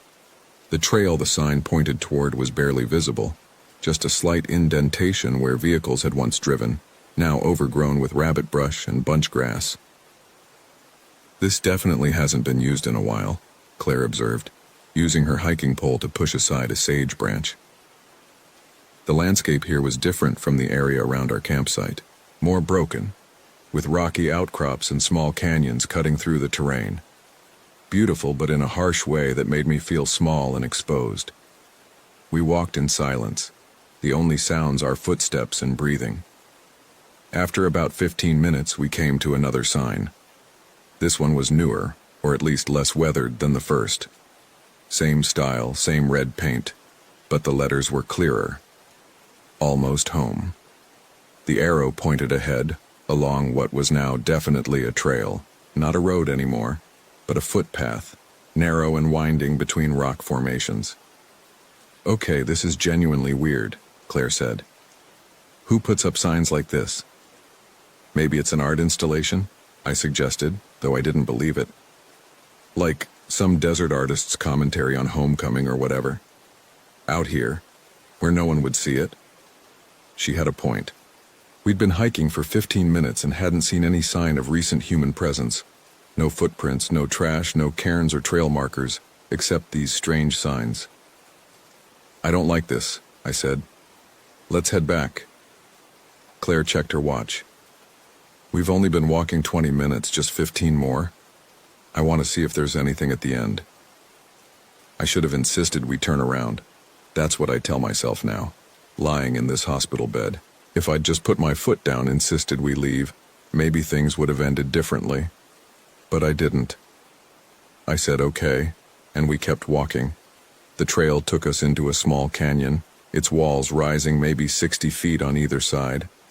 The rock was striated with different colors, red, cream, purple, and the morning sun hadn't reached the bottom yet, leaving us in cool shadow.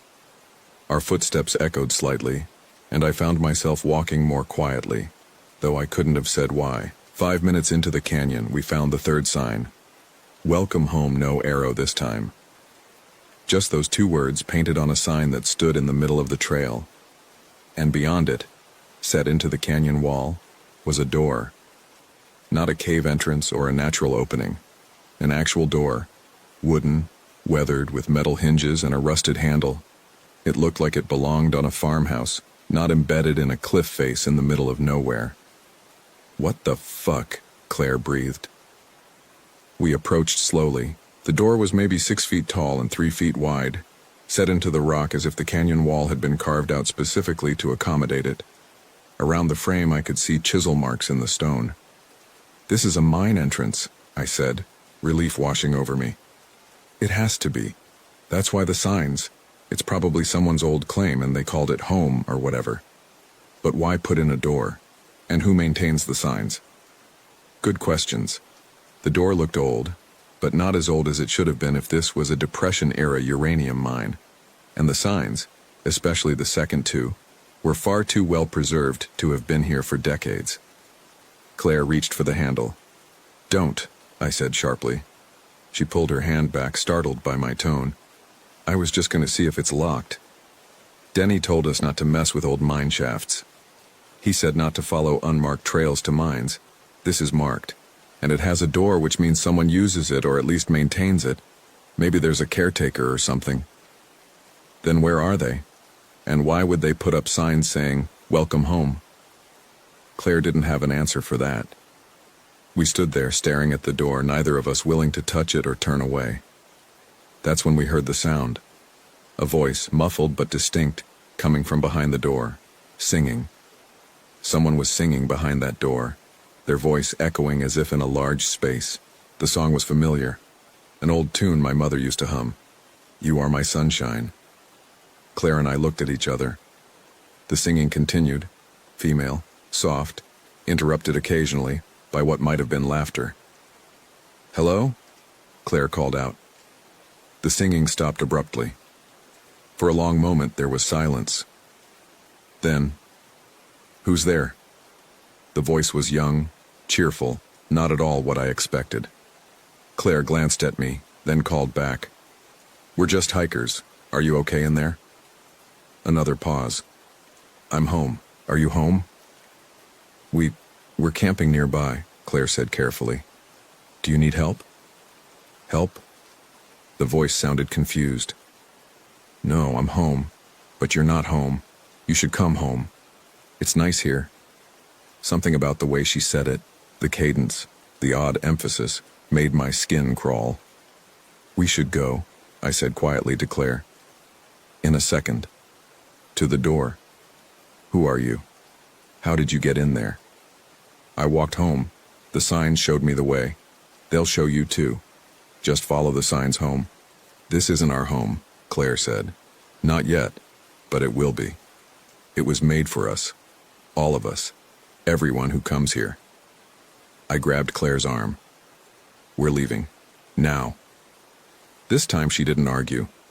We backed away from the door, neither of us wanting to turn our backs on it. The voice behind it started singing again, that same children's song as we retreated down the canyon. We didn't speak until we were out of the canyon and back in the open desert.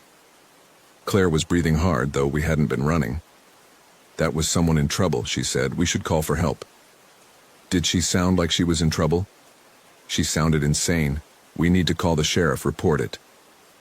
I pulled out the satellite phone and tried to power it on. Nothing. The screen remained black. "Battery's dead," I said, though I knew we'd charged it fully the night before. Claire took it from me and tried. Same result. "That's impossible. It was at 100%. Let's just get back to the RV. We can drive back to town and report it there." The walk back seemed longer than the walk out. The sun had climbed higher, and the temperature was approaching 90. I kept glancing behind us, expecting to see someone following, but there was never anyone there. When we got back to the campsite, there was another sign. This one was planted right next to the RV, so close that the door would hit it if opened fully. A new sign, the paint still tacky, the wood fresh. "Don't leave," Claire made a sound between a laugh and a sob. "Okay, fuck this. We're leaving. Right now." I ran to the RV door and tried the handle. Locked. I fumbled for my keys, hands shaking so badly it took 3 tries to get the key in. When we got inside, everything was exactly as we'd left it. Nothing disturbed, nothing out of place. But the RV smelled different, like earth and copper. "Start the engine," Claire said. "Just start it and let's go." I turned the key. The engine cranked but didn't catch. I tried again. Same result. "Marcus?" "I don't know. It worked fine yesterday." I tried for 5 minutes, pumping the gas, checking the obvious things I knew to check. Nothing worked. The engine would crank but wouldn't turn over. "We'll walk out," Claire said. "We'll follow the road back to the highway and flag someone down. That's like 12 miles. So? We have water. We can do 12 miles. We can't stay here." She was right. Whatever was happening, we needed to get away from this place. We loaded our packs with water, food, and as much gear as we could comfortably carry. Claire tried the satellite phone again. Still dead. Her regular phone had no service, as expected. We set out at noon, following our tire tracks back toward the main road. The temperature was over 90 now, the sun relentless. But we moved fast, motivated by fear more than discomfort. We'd been walking maybe 20 minutes when we saw the sign. It was planted in the middle of our tire tracks, impossible to miss. But it hadn't been there when we'd driven in 2 days ago, and it hadn't been there when we'd left the RV 20 minutes earlier. Home. The arrow pointed back toward our campsite. "How?" Claire whispered. I didn't answer because I didn't have one. We walked past the sign, giving it a wide berth, and continued along our tracks. 15 minutes later, we saw another sign. "You should go home." "They're fucking with us," Claire said, anger replacing fear in her voice. "Someone is following us and planting these signs to mess with us." "Who?" "I don't know. That woman from the canyon, some tweaker, does it matter? We keep going." But 10 minutes after that, we stopped, because ahead of us, clearly visible in the distance, was our campsite. The brown and orange striped RV, the wash, the rock formations, all exactly where we'd left them. We'd been walking for almost an hour, following our own tracks, never deviating from the path. But somehow, we'd ended up back where we started. "This isn't possible," I said. Claire was already walking back along our tracks, moving fast, verging on jogging. I followed. We retraced our steps for 10 minutes, 15, 20. The tracks were clear and continuous, stretching ahead of us in a straight line. And then we reached the campsite again, approached it from a different angle this time. But there it was. Impossible, but undeniable. Claire sat down hard on the ground. "I don't understand. This doesn't make any sense." "We must have gotten turned around," I said, though I knew that wasn't true. "Let's try again, but this time we'll use the compass." We tried 3 more times, used the compass, followed our tracks, even tried walking in a completely different direction. Every time, within an hour, we ended up back at the campsite. The sun was setting when we gave up. We sat outside the RV, drinking water, neither of us speaking. Around us, the desert was silent and still. "The woman in the canyon," Claire said finally. "She said something about everyone who comes here, like there are others." So? So maybe there are. Maybe there are other people trapped here or whatever this is. Maybe they can help us. "You want to go back to that canyon? To that door?" "Do you have a better idea?" I didn't. As the last light faded, we prepared to spend another night in the RV. Claire wanted to try to fix the engine, but neither of us knew enough about vehicles to diagnose the problem, especially not in the dark. We ate a cold dinner and tried not to think about the signs, the impossible geography, the woman behind the door. As night fell, I found myself standing at the window, looking out at the original sign. The one that said, "Home," with an arrow pointing east. "What if we followed it?" I said. Claire came to stand beside me. "Follow the sign?" "Just to see where it goes. If this place is some kind of loop or whatever, maybe the signs point to a way out. Or maybe they point to that canyon, to that door. Then we'll know, and we can make a different choice." Claire was quiet for a long time. Then, "Tomorrow. We'll try tomorrow, in the daylight. Tonight we stay locked in here." I agreed, and we went to bed. But sleep was elusive. I kept thinking about Maya, about how she'd disappeared in the forest and come back changed. How she'd never talked about where she'd been, no matter how much my parents begged or threatened. Around midnight, I heard footsteps outside, not sneaking or trying to hide, just footsteps, walking around the RV in a steady circle, around and around, crunching on the sandy soil. I lay frozen in bed, listening. Beside me, Claire was awake too. I could tell by her breathing. The footsteps continued for maybe 10 minutes. Then they stopped, and I heard the sound of something being scraped across metal. Long, drawn out, like nails on a chalkboard, but deeper. It was coming from the side of the RV, I got up, moving slowly, and crept to the window. In the moonlight, I could see a figure standing beside the vehicle. It was hard to make out details. The shadow seemed wrong somehow, like the person wasn't quite solid. They had something in their hand, something dark, which they were dragging along the RV's side. As I watched, they stepped away and moved toward the front of the vehicle. That's when I saw what they'd written on the side in something dark and wet. "Come home." The figure looked up at the window, at me. I couldn't see their face clearly, but I could see enough to know it was wrong. The proportions were off, like a bad mask. They raised their hand and waved. I stumbled backward, my hand fumbling for the light switch. When I flipped it on, flooding the interior with harsh fluorescent light, I looked back at the window. Nothing. No figure, no writing on the RV's side, just empty desert and moonlight. "What did you see?" Claire's voice was small, frightened. "I don't know." We kept the lights on for the rest of the night. Neither of us slept. We just sat at the dinette table, watching the windows, jumping at every small sound. When dawn came, we went outside to check the RV. No writing on the side, no signs that anyone had been near it. But in the dirt around the vehicle, there were footprints, dozens of them circling the RV again and again like someone had walked around it for hours. The prints were wrong, though. Too narrow, too long. Not quite human. "We follow the signs today," Claire said. "Whatever's at the end, it can't be worse than this." I wanted to argue, to suggest we try the road again, try anything except following those signs deeper into wherever we were. But I was too tired, too frightened, and out of ideas. We packed light, water, some food, a knife, my headlamp. Left everything else in the RV. If we didn't come back, at least someone would find our gear eventually and know we'd been here. The first sign was waiting, the one that said, "Home with the arrow." We followed it. The path took us in a different direction than the canyon, winding between rock formations and across stretches of open desert. Every 15 minutes or so, we'd find another sign.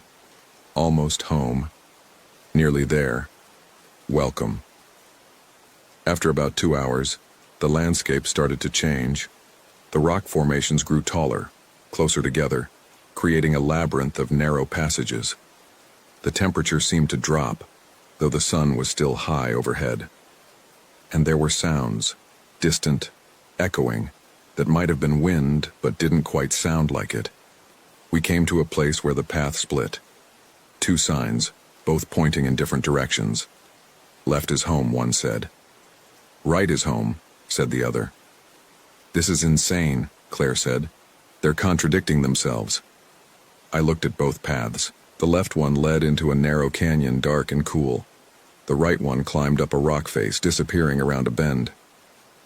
"Pick one," Claire said. I chose left. No particular reason, just instinct. The canyon was quiet and shadowed. As we walked, I noticed things carved into the walls. Not petroglyphs, these were newer, cruder. Words and symbols I didn't recognize. And names. Dozens of names, carved into the rock face. "Look at this," Claire said, stopping in front of a section of wall. Someone had carved an entire message: "Found home on 7/12/97, never leaving, John Parsons." Below it, in different handwriting, "John left us, went looking for the road. We told him, there's no road, there's only home, 7/19/97, and below that, found John, he understands now, 7/22/97. Jesus, I breathed. There were more, dozens of messages, spanning years.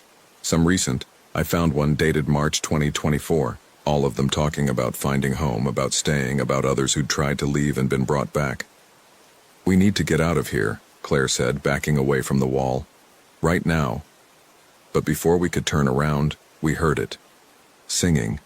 That same children's song echoing through the canyon, but not from one voice, from many. Dozens of voices harmonizing, coming from deeper in the canyon. "You are my sunshine, my only sunshine." The voices drew closer. We ran back the way we'd come, but the canyon seemed longer now, the turns unfamiliar. I didn't remember the path being this twisted. We emerged from the canyon into a clearing I didn't recognize, and standing in a circle around the clearing's perimeter were people. 20, maybe 30 of them, all facing inward, all singing. They wore ordinary clothes, hiking gear mostly, in various states of wear. Some looked clean and fresh, like they'd just arrived. Others were tattered and sun-bleached, but their faces, God, their faces. They were all smiling, the same smile stretched too wide, showing too many teeth. And they weren't quite right. The proportions were off, the features slightly distorted, like someone had tried to recreate human faces from memory and gotten it wrong. The singing stopped. They all turned to look at us. "Welcome home," they said in unison. Claire grabbed my hand, and we ran. I don't remember the details of the flight, just running, scrambling over rocks, sliding down embankments, following no path, just trying to get away from those smiling people and their empty eyes. We ran until we couldn't run anymore, until our lungs burned and our legs gave out. I collapsed against a rock formation, gasping, while Claire bent over with her hands on her knees. "What were they?" she managed between breaths. I didn't answer because I didn't want to think about what they were, or what they had been before they became whatever we'd seen. When I'd caught my breath enough to look around, I realized we were completely lost. Nothing looked familiar. The rock formations here were different, more vertical, like fingers reaching toward the sky. "We need to find the RV," Claire said. "We don't even know which direction it's in." "Then we'll pick a direction and walk until we find something. A road, a landmark, anything." We tried. We walked for hours until the sun started to set. And as the light faded, we began to see them. People, or things that had been people, standing motionless on top of rock formations, silhouetted against the darkening sky. Just standing there watching us. Never moving, never calling out, just watching. More of them appeared as darkness fell, standing in the spaces between rocks, emerging from shadows, always keeping their distance but always visible. Their numbers grew until we were surrounded by a silent, watching audience. They're hurting us, I realized. They're pushing us in a specific direction. Claire saw it too. Every time we tried to move away from a certain direction, more figures would appear, blocking the path. But when we moved the way they wanted us to go, the path would be clear. We had no choice. We went where they wanted us to go. It took maybe an hour of walking in the dark, stumbling over rocks we could barely see before we found it. A town, or the ruins of one. It emerged from the darkness like a hallucination. Wooden buildings, a main street, even a church with a crumbling steeple. Everything was old, abandoned, weathered by decades of wind and sun. But it wasn't quite right. The proportions were off, like the buildings had been constructed by someone who'd seen pictures of towns but never visited one. In the center of the street stood a sign, new and freshly painted. "Your home." "This is what the signs were leading to," Claire whispered. "This is home." The watchers had stopped following us, staying at the town's perimeter. They stood in a circle, silent and still, their faces lost in shadow. "What do we do?" I asked. "I don't know." We stood there in the middle of that impossible town, surrounded by those things that had once been people, with nowhere left to run. That's when I heard her. "Marcus." The voice came from one of the buildings. Young, familiar, impossible. "Maya?" My sister stepped out of the darkness, into the moonlight. She looked exactly as she had that summer she'd disappeared in the flat tops. 7 years old, wearing the same purple jacket, the same hiking boots. "I've been waiting," she said. "I knew you'd come home eventually. Everyone does." Claire's grip on my hand tightened. "Marcus, that's not—" "I know." The thing wearing my sister's face smiled. "It's nice here, you'll see. Everyone's so happy. No more worry, no more work. Just home. Forever." "What is this place?" I demanded. "It's where we belong. It's where we've always belonged. The swell has been here for so long, waiting, calling. Some people hear it and come. Others need to be shown.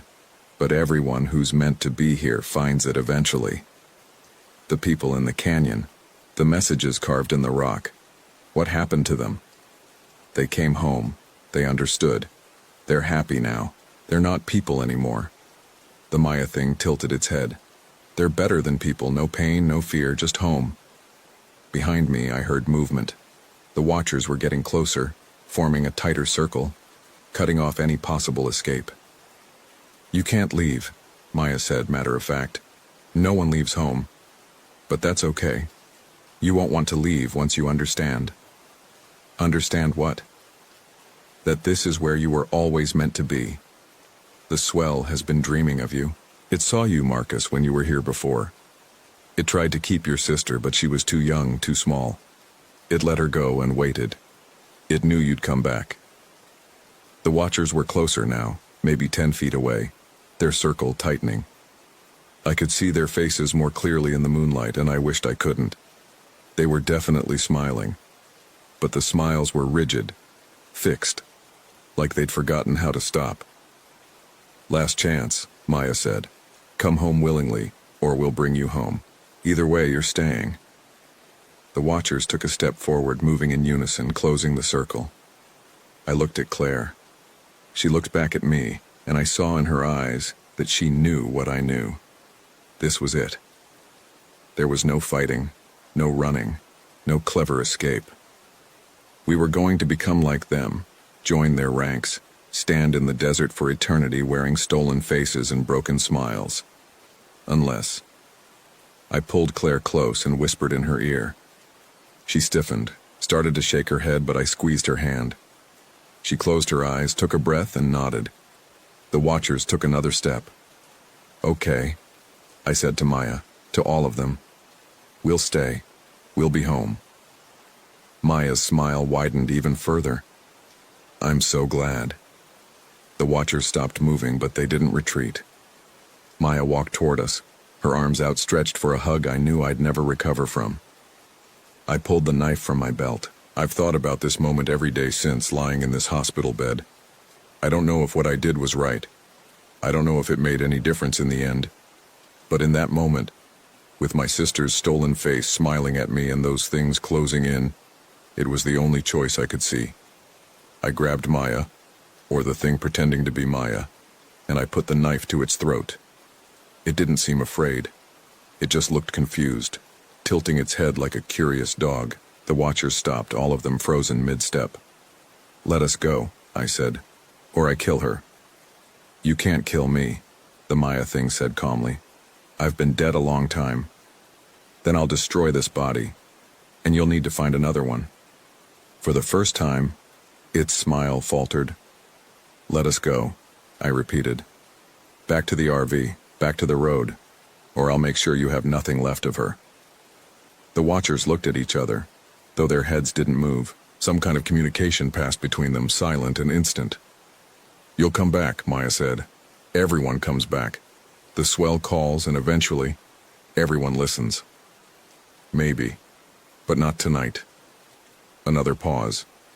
Then, slowly, the watchers began to retreat, stepping backward, opening a path through their circle. Go, Maya said. But remember, home is waiting. Home is always waiting. I didn't lower the knife until we'd backed out of the town, until the watchers were just silhouettes in the distance. Then I let go, and the Maya thing stood there, watching us disappear into the darkness. We ran. I don't know how we found the RV. Maybe the swell let us find it, maybe we got lucky. Maybe some part of the landscape was still real enough to follow. But as the sun rose, painting the desert in shades of pink and gold, we stumbled into our campsite. The RV was there exactly as we'd left it, but all the signs were gone. Every single one. The engine started on the first try. We drove for the highway, following our original tire tracks, not speaking, barely breathing. And this time, the road stayed straight. This time, after an hour of driving, we saw the main road. We didn't stop until we reached Moab, didn't speak until we were standing in the hospital parking lot, watching the sun climb higher over the red rocks. Did that really happen? Claire asked. I didn't have an answer. The police drove out to the San Rafael swell, following our directions. They found the campsite, found our tire tracks. But no town, no door in the canyon wall, no signs. Just desert and rock and silence. They found the RV rental place, but Denny had never worked there. The owner, a woman named Patricia, said no one named Denny had ever been employed there, and their records showed she'd been the one who'd rented us the vehicle.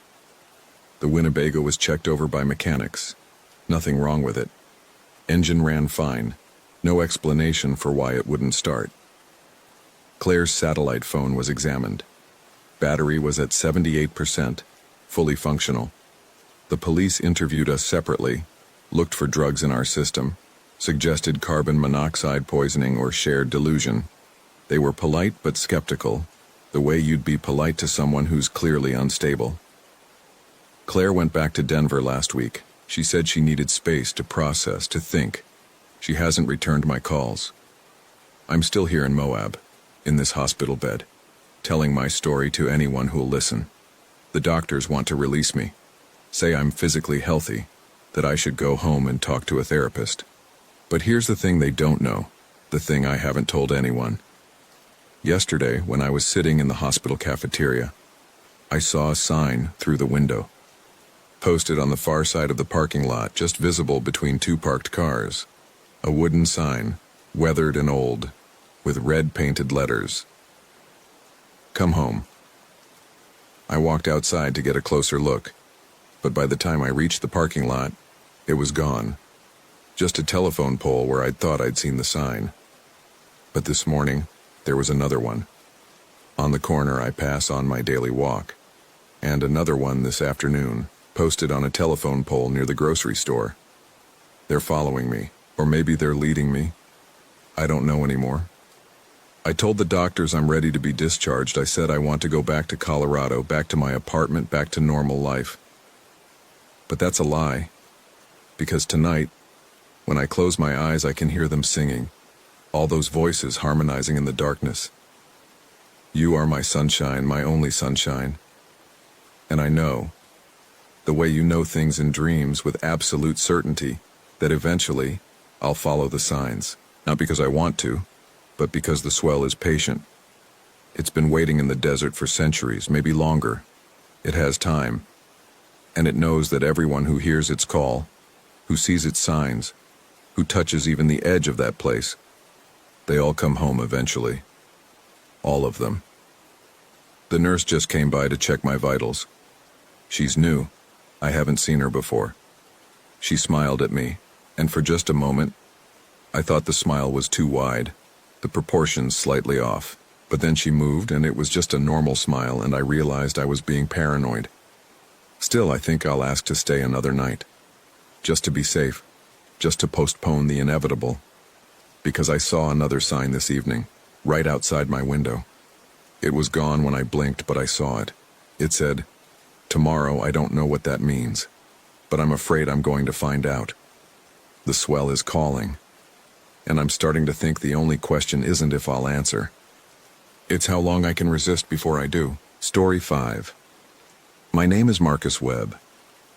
I found my backpack lying beside a tree in the White Mountains of New Hampshire, but I'd never left it. We'd driven up from Boston in late September, me and my girlfriend Claire, in her father's old RV. The plan was simple. Spend a week at the Pemigewasset campground, do some hiking, disconnect from our phones, maybe work through some things. We'd been arguing a lot. Small stuff mostly. The kind of tensions that build up when you've been together 3 years, and neither of you wants to admit you're stuck. The campground was half empty that time of year.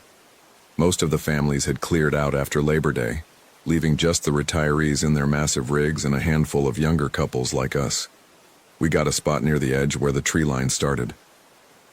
Claire liked it because it felt more private. I didn't care either way. The first 2 days were fine. We hiked the Flume Trail, took photos we'd probably never look at again, ate sandwiches by the river. Claire seemed lighter up here, away from her job. She worked in pharmaceutical sales and hated it but couldn't quit because the money was too good. I taught high school history, which she said was noble but secretly thought was beneath her. We didn't talk about any of this directly. On the third morning, I decided to go for a solo hike while Claire slept in.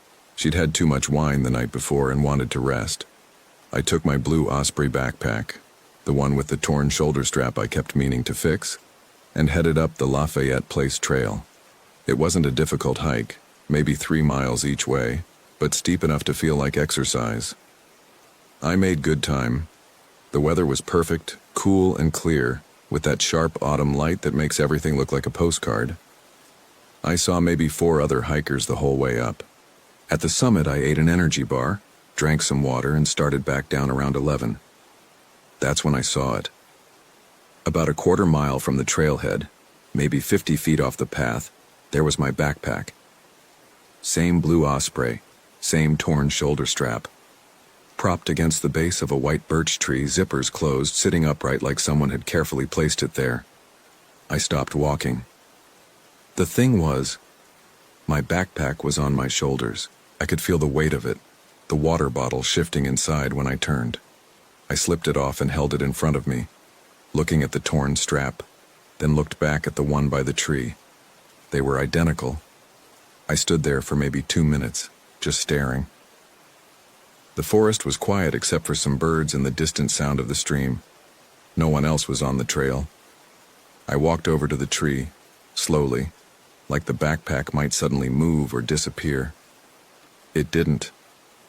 I knelt down next to it. The zippers were dusty, like it had been there for a while, but when I touched the fabric, it felt dry. No morning dew, no dirt. I unzipped the main compartment. Inside was the same stuff I had in my pack. Energy bars, same brand. A red Nalgene bottle, half full. A first aid kit in a clear plastic bag. A rolled-up rain jacket.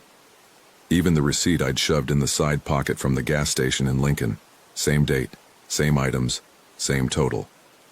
I sat back on my heels and looked around. There was no one. No sound of anyone approaching. The backpack by the tree wasn't old or weathered. It looked like it had just been set down. I opened my own pack again, checking the contents. Everything was still there. Same energy bars, same receipt, same everything. I had 2 identical backpacks with identical contents, and no explanation for how that was possible. I left the second one there. I don't know why I didn't take it with me or at least move it or tell someone. I just zipped it back up, put my own pack on, and walked quickly back to the campground. My hands were shaking when I got to the RV. Claire was awake, sitting outside in one of our folding chairs, reading a book. She looked up when I approached. "You okay?" she asked. "You look weird." "I'm fine," I said. "Just tired." She went back to her book. I didn't tell her about the backpack. I'm not sure why. Maybe because I knew how it would sound. Maybe because I didn't want her to think I was losing it. We'd been on edge enough already without me adding paranoia to the mix. That night, I couldn't sleep. I kept thinking about the pack by the tree, trying to come up with some rational explanation. Someone had the same model and coincidentally lost it? But what about the contents? The receipt? I got up around 2 in the morning and checked my pack again, just to make sure everything was still there. It was. Claire stirred in the bed above the cabin. "Marcus?" "Just getting water," I said. "Come back to bed." I did, but I didn't sleep. The next morning, I told Claire I wanted to do the same hike again. She said she'd come with me this time. I didn't want her to, but I couldn't think of a good reason to say no without explaining why. We set out around 9. The weather had turned cloudy, cooler. Claire walked ahead of me most of the way, which was normal. She always set a faster pace. I kept watching the sides of the trail, looking for the spot where I'd seen the backpack. I found it. The second pack was still there, in the exact same position against the birch tree. Claire walked right past it without noticing. I stopped. "Claire." She turned around. "What?" I pointed. "Do you see that?" She looked where I was pointing, then back at me. "See what?" "The backpack, right there, against that tree." She squinted. "I don't see anything." "Claire, it's right there. Blue Osprey pack, it looks just like mine." She walked back to where I was standing and stared into the trees. After a moment, she shook her head. "Marcus, there's nothing there." "You're telling me you don't see a backpack against that tree?" I'm telling you, there's no backpack there. I walked off the trail toward the tree. She followed me, sighing. When I got to the spot, the pack was right where I'd left it. I pointed down at it. You're saying you don't see this? Claire looked at the ground, then at me. Her expression changed. Marcus, what's going on? There's a backpack right here. I'm looking at it. Are you seriously telling me you can't see it? There's nothing there. I bent down and put my hand on it. The fabric was real solid. I picked it up.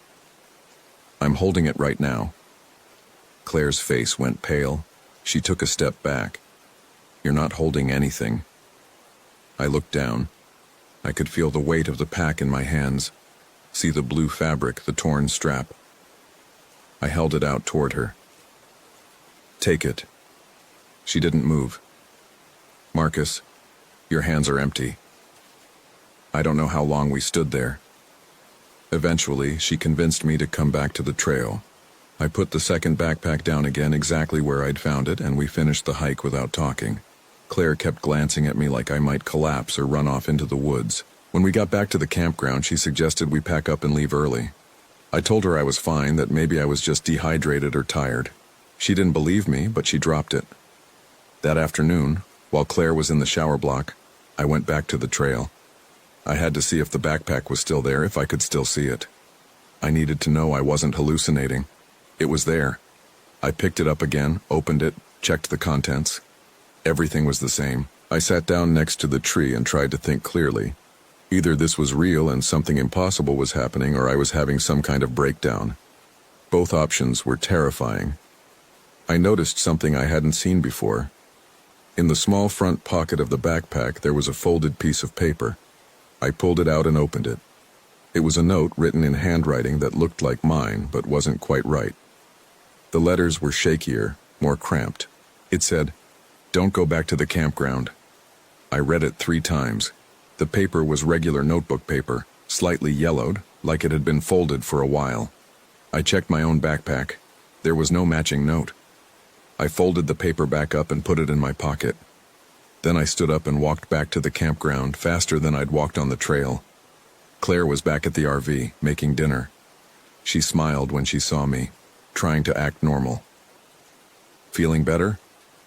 "Yeah," I said. "I think I just needed some air." We ate pasta and drank cheap red wine. Claire talked about maybe driving down to Portland for the weekend, doing something different. I nodded along but wasn't really listening. I kept thinking about the note, about the handwriting that was almost but not quite mine. That night something woke me up around 3 a.m. A sound outside the RV like footsteps on gravel. I lay there in the dark, listening. Claire was asleep above me, breathing heavily. The footsteps circled the RV slowly, deliberately. They stopped near the door. I got up quietly and looked through the small window. In the faint moonlight, I could see someone standing about 20 feet away, near the tree line. They were wearing dark clothes and had a backpack on. Blue osprey, torn shoulder strap. The person turned toward the RV. I couldn't see their face clearly, but their build was similar to mine. Same height, same posture. They stood there for maybe 30 seconds, then walked back into the trees. I checked the door lock twice, then sat at the small table, too wired to go back to sleep. I kept the lights off.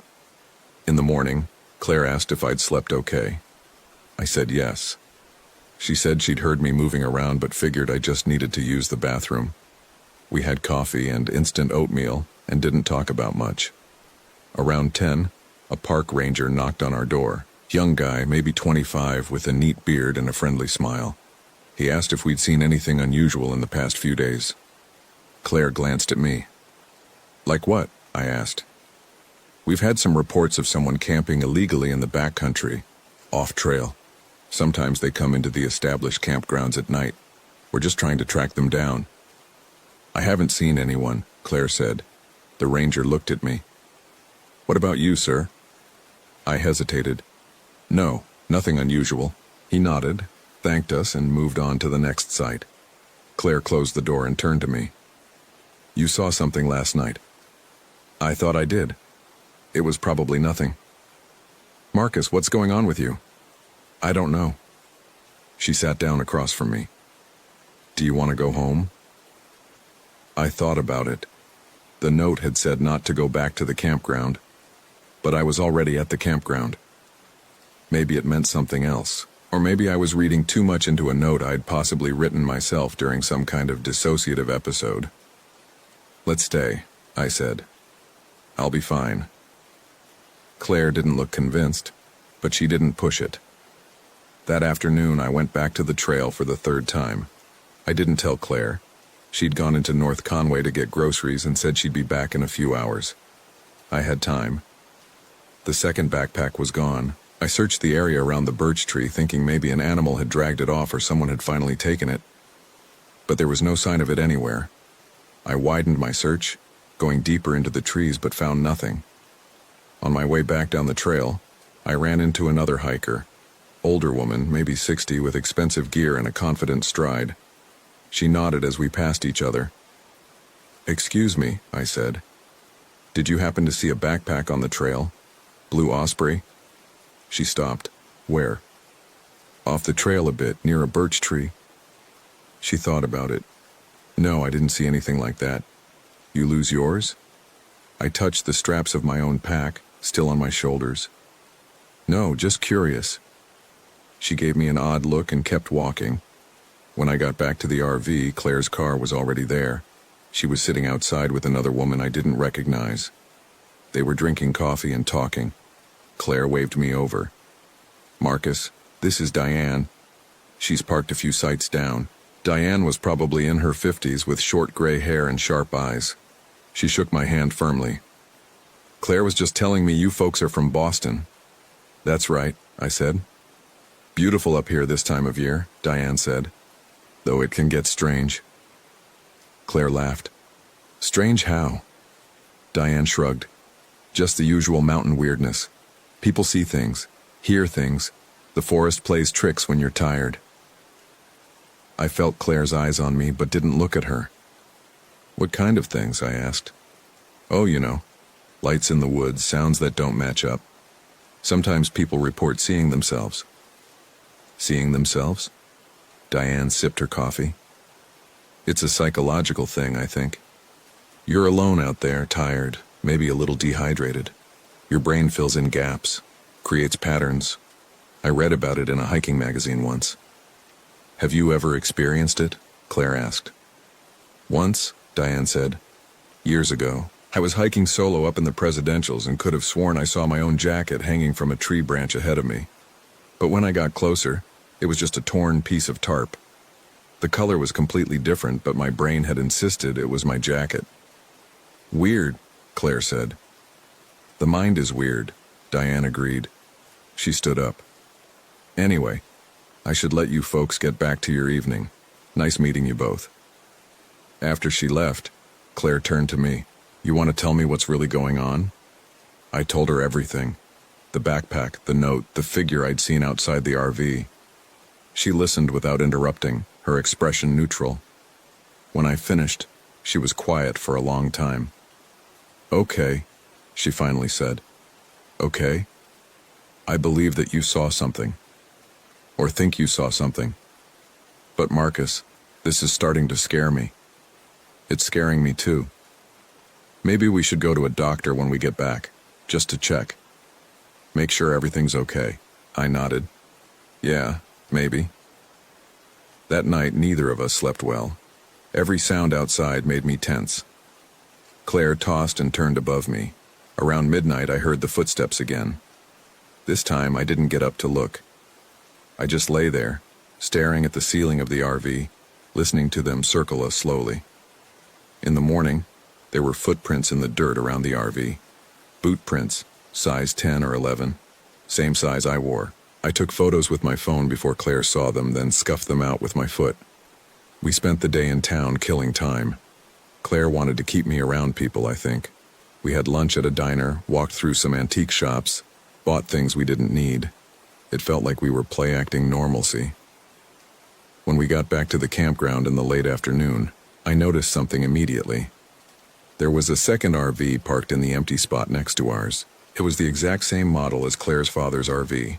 Same year, Same color, same dent in the back panel where he'd backed into a post 5 years ago. I stopped walking. Claire followed my gaze. Huh. Same RV. That's not just the same model, I said. Look at the license plate. She looked. The plate was identical to ours down to the number. That's impossible, Claire said. There can't be two vehicles with the same plate.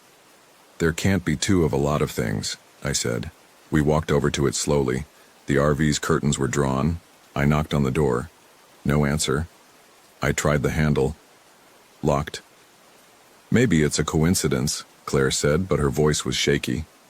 Maybe someone ordered a custom plate that happened to match. With the same dent?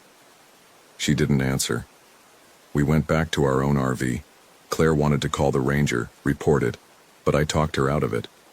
What would we say? That someone had an RV that looked like ours? It wasn't illegal. It was just impossible. That night, I lay awake again, waiting. The footsteps came around 2 a.m., but this time they stopped at the other RV. I heard the door open and close. Then silence. In the morning, the second RV was gone. There were tire tracks in the dirt where it had been parked, but no other sign it had ever existed. Claire was convinced we'd both imagined it, that we were feeding into each other's paranoia. I didn't argue with her. We packed up that morning and drove back to Boston. Neither of us talked much during the drive. When we got to her apartment, I helped unload the RV, and then I went home to my own place. We'd been planning to spend the night together, but neither of us suggested it. That was 3 weeks ago. Since then, things have been different. Claire and I broke up. It was mutual, sort of. We both knew something had broken between us on that trip, though we couldn't name what. She's seeing a therapist now. She told me she's been having dreams about the White Mountains, about hiking trails that loop back on themselves endlessly. I haven't told her what I found when I got home. In my closet, pushed to the back behind my winter coats, there was a blue Osprey backpack. Torn shoulder strap. Dusty zippers. I opened it. Inside were energy bars, a red Nalgene bottle, a first aid kit, and a rolled-up rain jacket. There was also a note in the front pocket. It said, "Don't go back to the campground," but it was in Claire's handwriting. I put the backpack in my car trunk. I haven't opened it again. Sometimes, late at night, I think about driving back up to the White Mountains, finding that birch tree, seeing if there are more. Part of me thinks they'll keep multiplying, that every time I go back there will be another pack waiting. The worst part isn't the impossibility of it. The worst part is that I'm starting to forget which backpack was mine to begin with. When I look at the one I still use, the one I carried on that hike, I can't shake the feeling that it's not the original, that maybe I've been carrying the wrong one this whole time. I've been having dreams too. In them, I'm hiking the Lafayette Place Trail, but the path keeps splitting. Each fork looks identical, and no matter which way I choose, I end up at the same birch tree. And every time, there's someone standing there with their back to me wearing a blue backpack. They never turn around. Last week I got a text from Claire. Just 3 words. I found mine. I didn't respond. I don't know what she means, and I'm afraid to ask. Yesterday I drove back up to the White Mountains. I don't know why. Maybe because I needed to know if the backpack was still there or if there were more now. Maybe because some part of me thinks that if I can just figure out where the first one came from, I can make sense of this. The campground was almost empty. October was winding down and the weather had turned cold. I didn't bring the RV this time, just drove up in my car and parked at the trailhead. I started hiking around 3 p.m. The birch tree was easy to find. I'd memorized the location, counted my steps from the trailhead marker. When I got there, I stopped. There were 4 backpacks now, all blue Ospreys, all with torn shoulder straps, arranged in a neat line against the base of the tree, zippers closed, sitting upright. I walked up to them slowly. The forest was completely silent. No birds, no wind, nothing. I knelt down and opened the first one. Same contents as before. I opened the second. Same. The third. The fourth. In the front pocket of the 4th backpack, there was a note. I pulled it out with shaking hands and unfolded it. The handwriting was mine again, but neater than the first note. More deliberate. It said, "Stop looking. You're making it worse." I heard footsteps behind me. I turned. There was someone standing about 30 feet away, partially hidden by the trees. They were wearing dark clothes and had a blue backpack on their shoulders. Torn strap. They were watching me. I stood up slowly. "Who are you?" They didn't answer. They just stood there, perfectly still. "What do you want?" "Nothing." I took a step toward them. They took a step back, maintaining the distance between us. I stopped. "Is this you doing this?" I asked. "The backpacks. The RV. Is this you?" They tilted their heads slightly, like they were considering the question. Then they turned and walked deeper into the woods. Not quickly, not running. Just walking, steady and deliberate. I followed. I know I shouldn't have. I know that's exactly what you're not supposed to do in situations like this. But I needed answers. I needed to understand what was happening to me. The figure moved through the trees easily, never stumbling, never hesitating. I had to work to keep up. We went off trail, deeper into the forest, past landmarks I didn't recognize. The light was fading. I checked my phone. 4:30 p.m. I'd been walking for maybe 10 minutes, but it felt longer. The figure stopped in a small clearing. I stopped too, keeping my distance. They stood with their back to me for a long moment, then slowly turned around. I couldn't see their face clearly in the dim light, but I could see enough. The build, the height, the way they stood. I was looking at myself, not similar to me. Not a close resemblance. Me. They. He. Raised one hand in a small wave. Then he pointed behind me. I turned around. I was back at the trailhead parking lot. My car was right there, 20 feet away. The sun was setting. According to my phone, it was 6:15 p.m.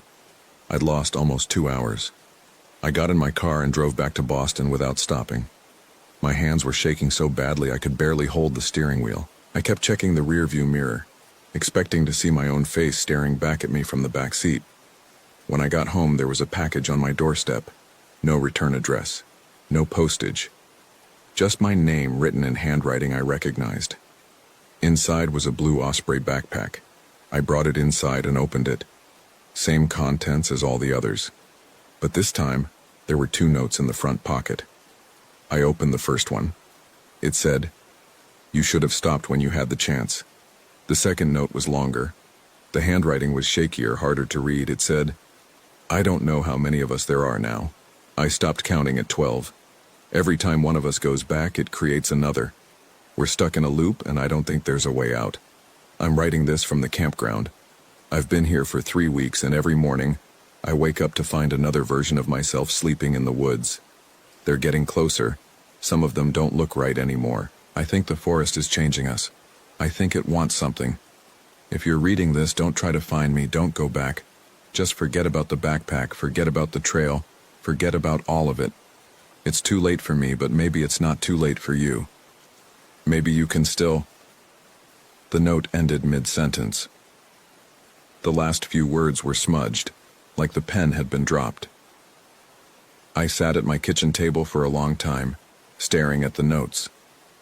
Then I took out my phone and pulled up Claire's number. I started typing a text, then deleted it. What could I possibly say? Instead, I went to my closet and pulled out all the backpacks I could find. 3 of them now, not counting the one I'd just brought in. 4 total. I laid them out on my living room floor and opened each one. They all had notes, different messages, different handwriting, but all versions of the same warning. Don't go back. Stop looking. It's too late. You're making it worse. The last note was different. It was written on the back of a photo. The photo showed a man standing alone in the White Mountains next to a birch tree. He was smiling. It took me a moment to recognize him. It was me, but older. Maybe 10 years older. Gray in the hair, lines around the eyes. On the back, in my handwriting, it said, "I'm sorry. I thought I could fix it." My phone buzzed. Text from Claire. I'm at the campground. Where are you? I stared at the message, felt my stomach drop, typed back, Claire, get out of there now. 3 dots appeared, then disappeared. Then, it's too late. I see them. See who? All of us. I called her. It went straight to voicemail. I called again. Same thing. I grabbed my keys. I'm driving back up to the White Mountains right now. It's almost midnight. I know I shouldn't. I know it's exactly what the notes told me not to do. But Claire is there, and I can't just leave her. I keep seeing headlights in my rearview mirror that disappear when I look directly at them. Twice now I've passed cars on the highway that look exactly like mine. Same make, model, color. Same dent in the passenger door from where I hit a shopping cart last year. The backpack is on the passenger seat next to me. I can see it out of the corner of my eye. I'm afraid to look at it directly, afraid that if I do, I'll see someone sitting there wearing it. My phone just buzzed again. Text from my own number. Turn around, you can't help her. I didn't send that text, I'm not turning around. I'm almost at the campground now. I can see the exit sign ahead. My phone is buzzing constantly. Texts from numbers I don't recognize, from Claire's number, from my own number. I'm not reading them. I just realized something. The backpack on the passenger seat has a note sticking out of the front pocket. I didn't put it there. I'm pulling over to read it. It says, by the time you read this, you'll already be one of us. Welcome to the trail. It only goes one direction now. I can see the campground entrance ahead. There are lights in the woods, dozens of them, moving between the trees. Flashlights or headlamps. Too many for the handful of people who would be camping this late in the season. I'm getting out of the car. I can see someone standing at the edge of the parking lot watching me. They're wearing dark clothes and have a blue backpack on. They're waving. I'm waving back. I don't remember deciding to wave back. I'm walking toward them. The trees are closer than they should be. Claire is calling my name from somewhere in the woods. Or maybe it's not Claire. It sounds like her voice, but it's coming from multiple directions at once. There are more people now, standing in the trees, all of them with backpacks, all of them watching. I can see my car in the parking lot behind me. There's someone sitting in the driver's seat. I can't see their face, but I can see their backpack. I'm trying to turn around. I can't turn around. The trail is right in front of me now. I don't remember walking to the trailhead. Someone is standing next to the marker, holding a flashlight. When the light catches their face, I see myself. But wrong. The eyes are too wide. The smile is too fixed. They're handing me something. Another note. It says, there's always room for one more. I'm taking the note. I'm folding it up. I'm putting it in my pocket. I'm walking up the trail. Claire is walking beside me. When did she get here? She's not saying anything. Neither am I. We're just walking. There are others on the trail ahead of us, all walking in the same direction, all with blue backpacks. I can't remember why I came here. I can't remember when I left. The birch tree is ahead. I can see it in the darkness. There are backpacks arranged around it in a circle. Too many to count. Someone is standing in the center of the circle. They're back to us. They're turning around. I can't look at their face. I'm looking at their face. It's... My name is Marcus Webb. I found my backpack lying beside a tree in the White Mountains of New Hampshire, but I'd never left it. We'd driven up from Boston in late September, me and my girlfriend Claire in her father's old RV. The plan was simple. Spend a week at the Pemigewasset campground, do some hiking, disconnect from our phones, maybe work through some things. The first 2 days were fine. On the third morning, I decided to go for a solo hike while Claire slept in. I'm writing this note and leaving it in the backpack. If you find it, don't go back to the campground. Don't follow the trail. Don't look for us. We're already here. We've always been here. The forest doesn't let you leave. It just keeps making more of you until you forget which one you were to begin with. I can see myself writing this note from across the clearing. I can see myself reading it. I can see myself leaving it by the tree. I can see myself finding it. All at once. All the time. There is no before or after anymore. There is only the trail and the tree and the backpack and us. All of us. Every version that ever came looking. Every version that ever tried to understand. We're still here. We'll always be here. And if you're reading this, so are you. My name is Marcus Webb. I found my backpack lying beside a tree, but I'd never left it.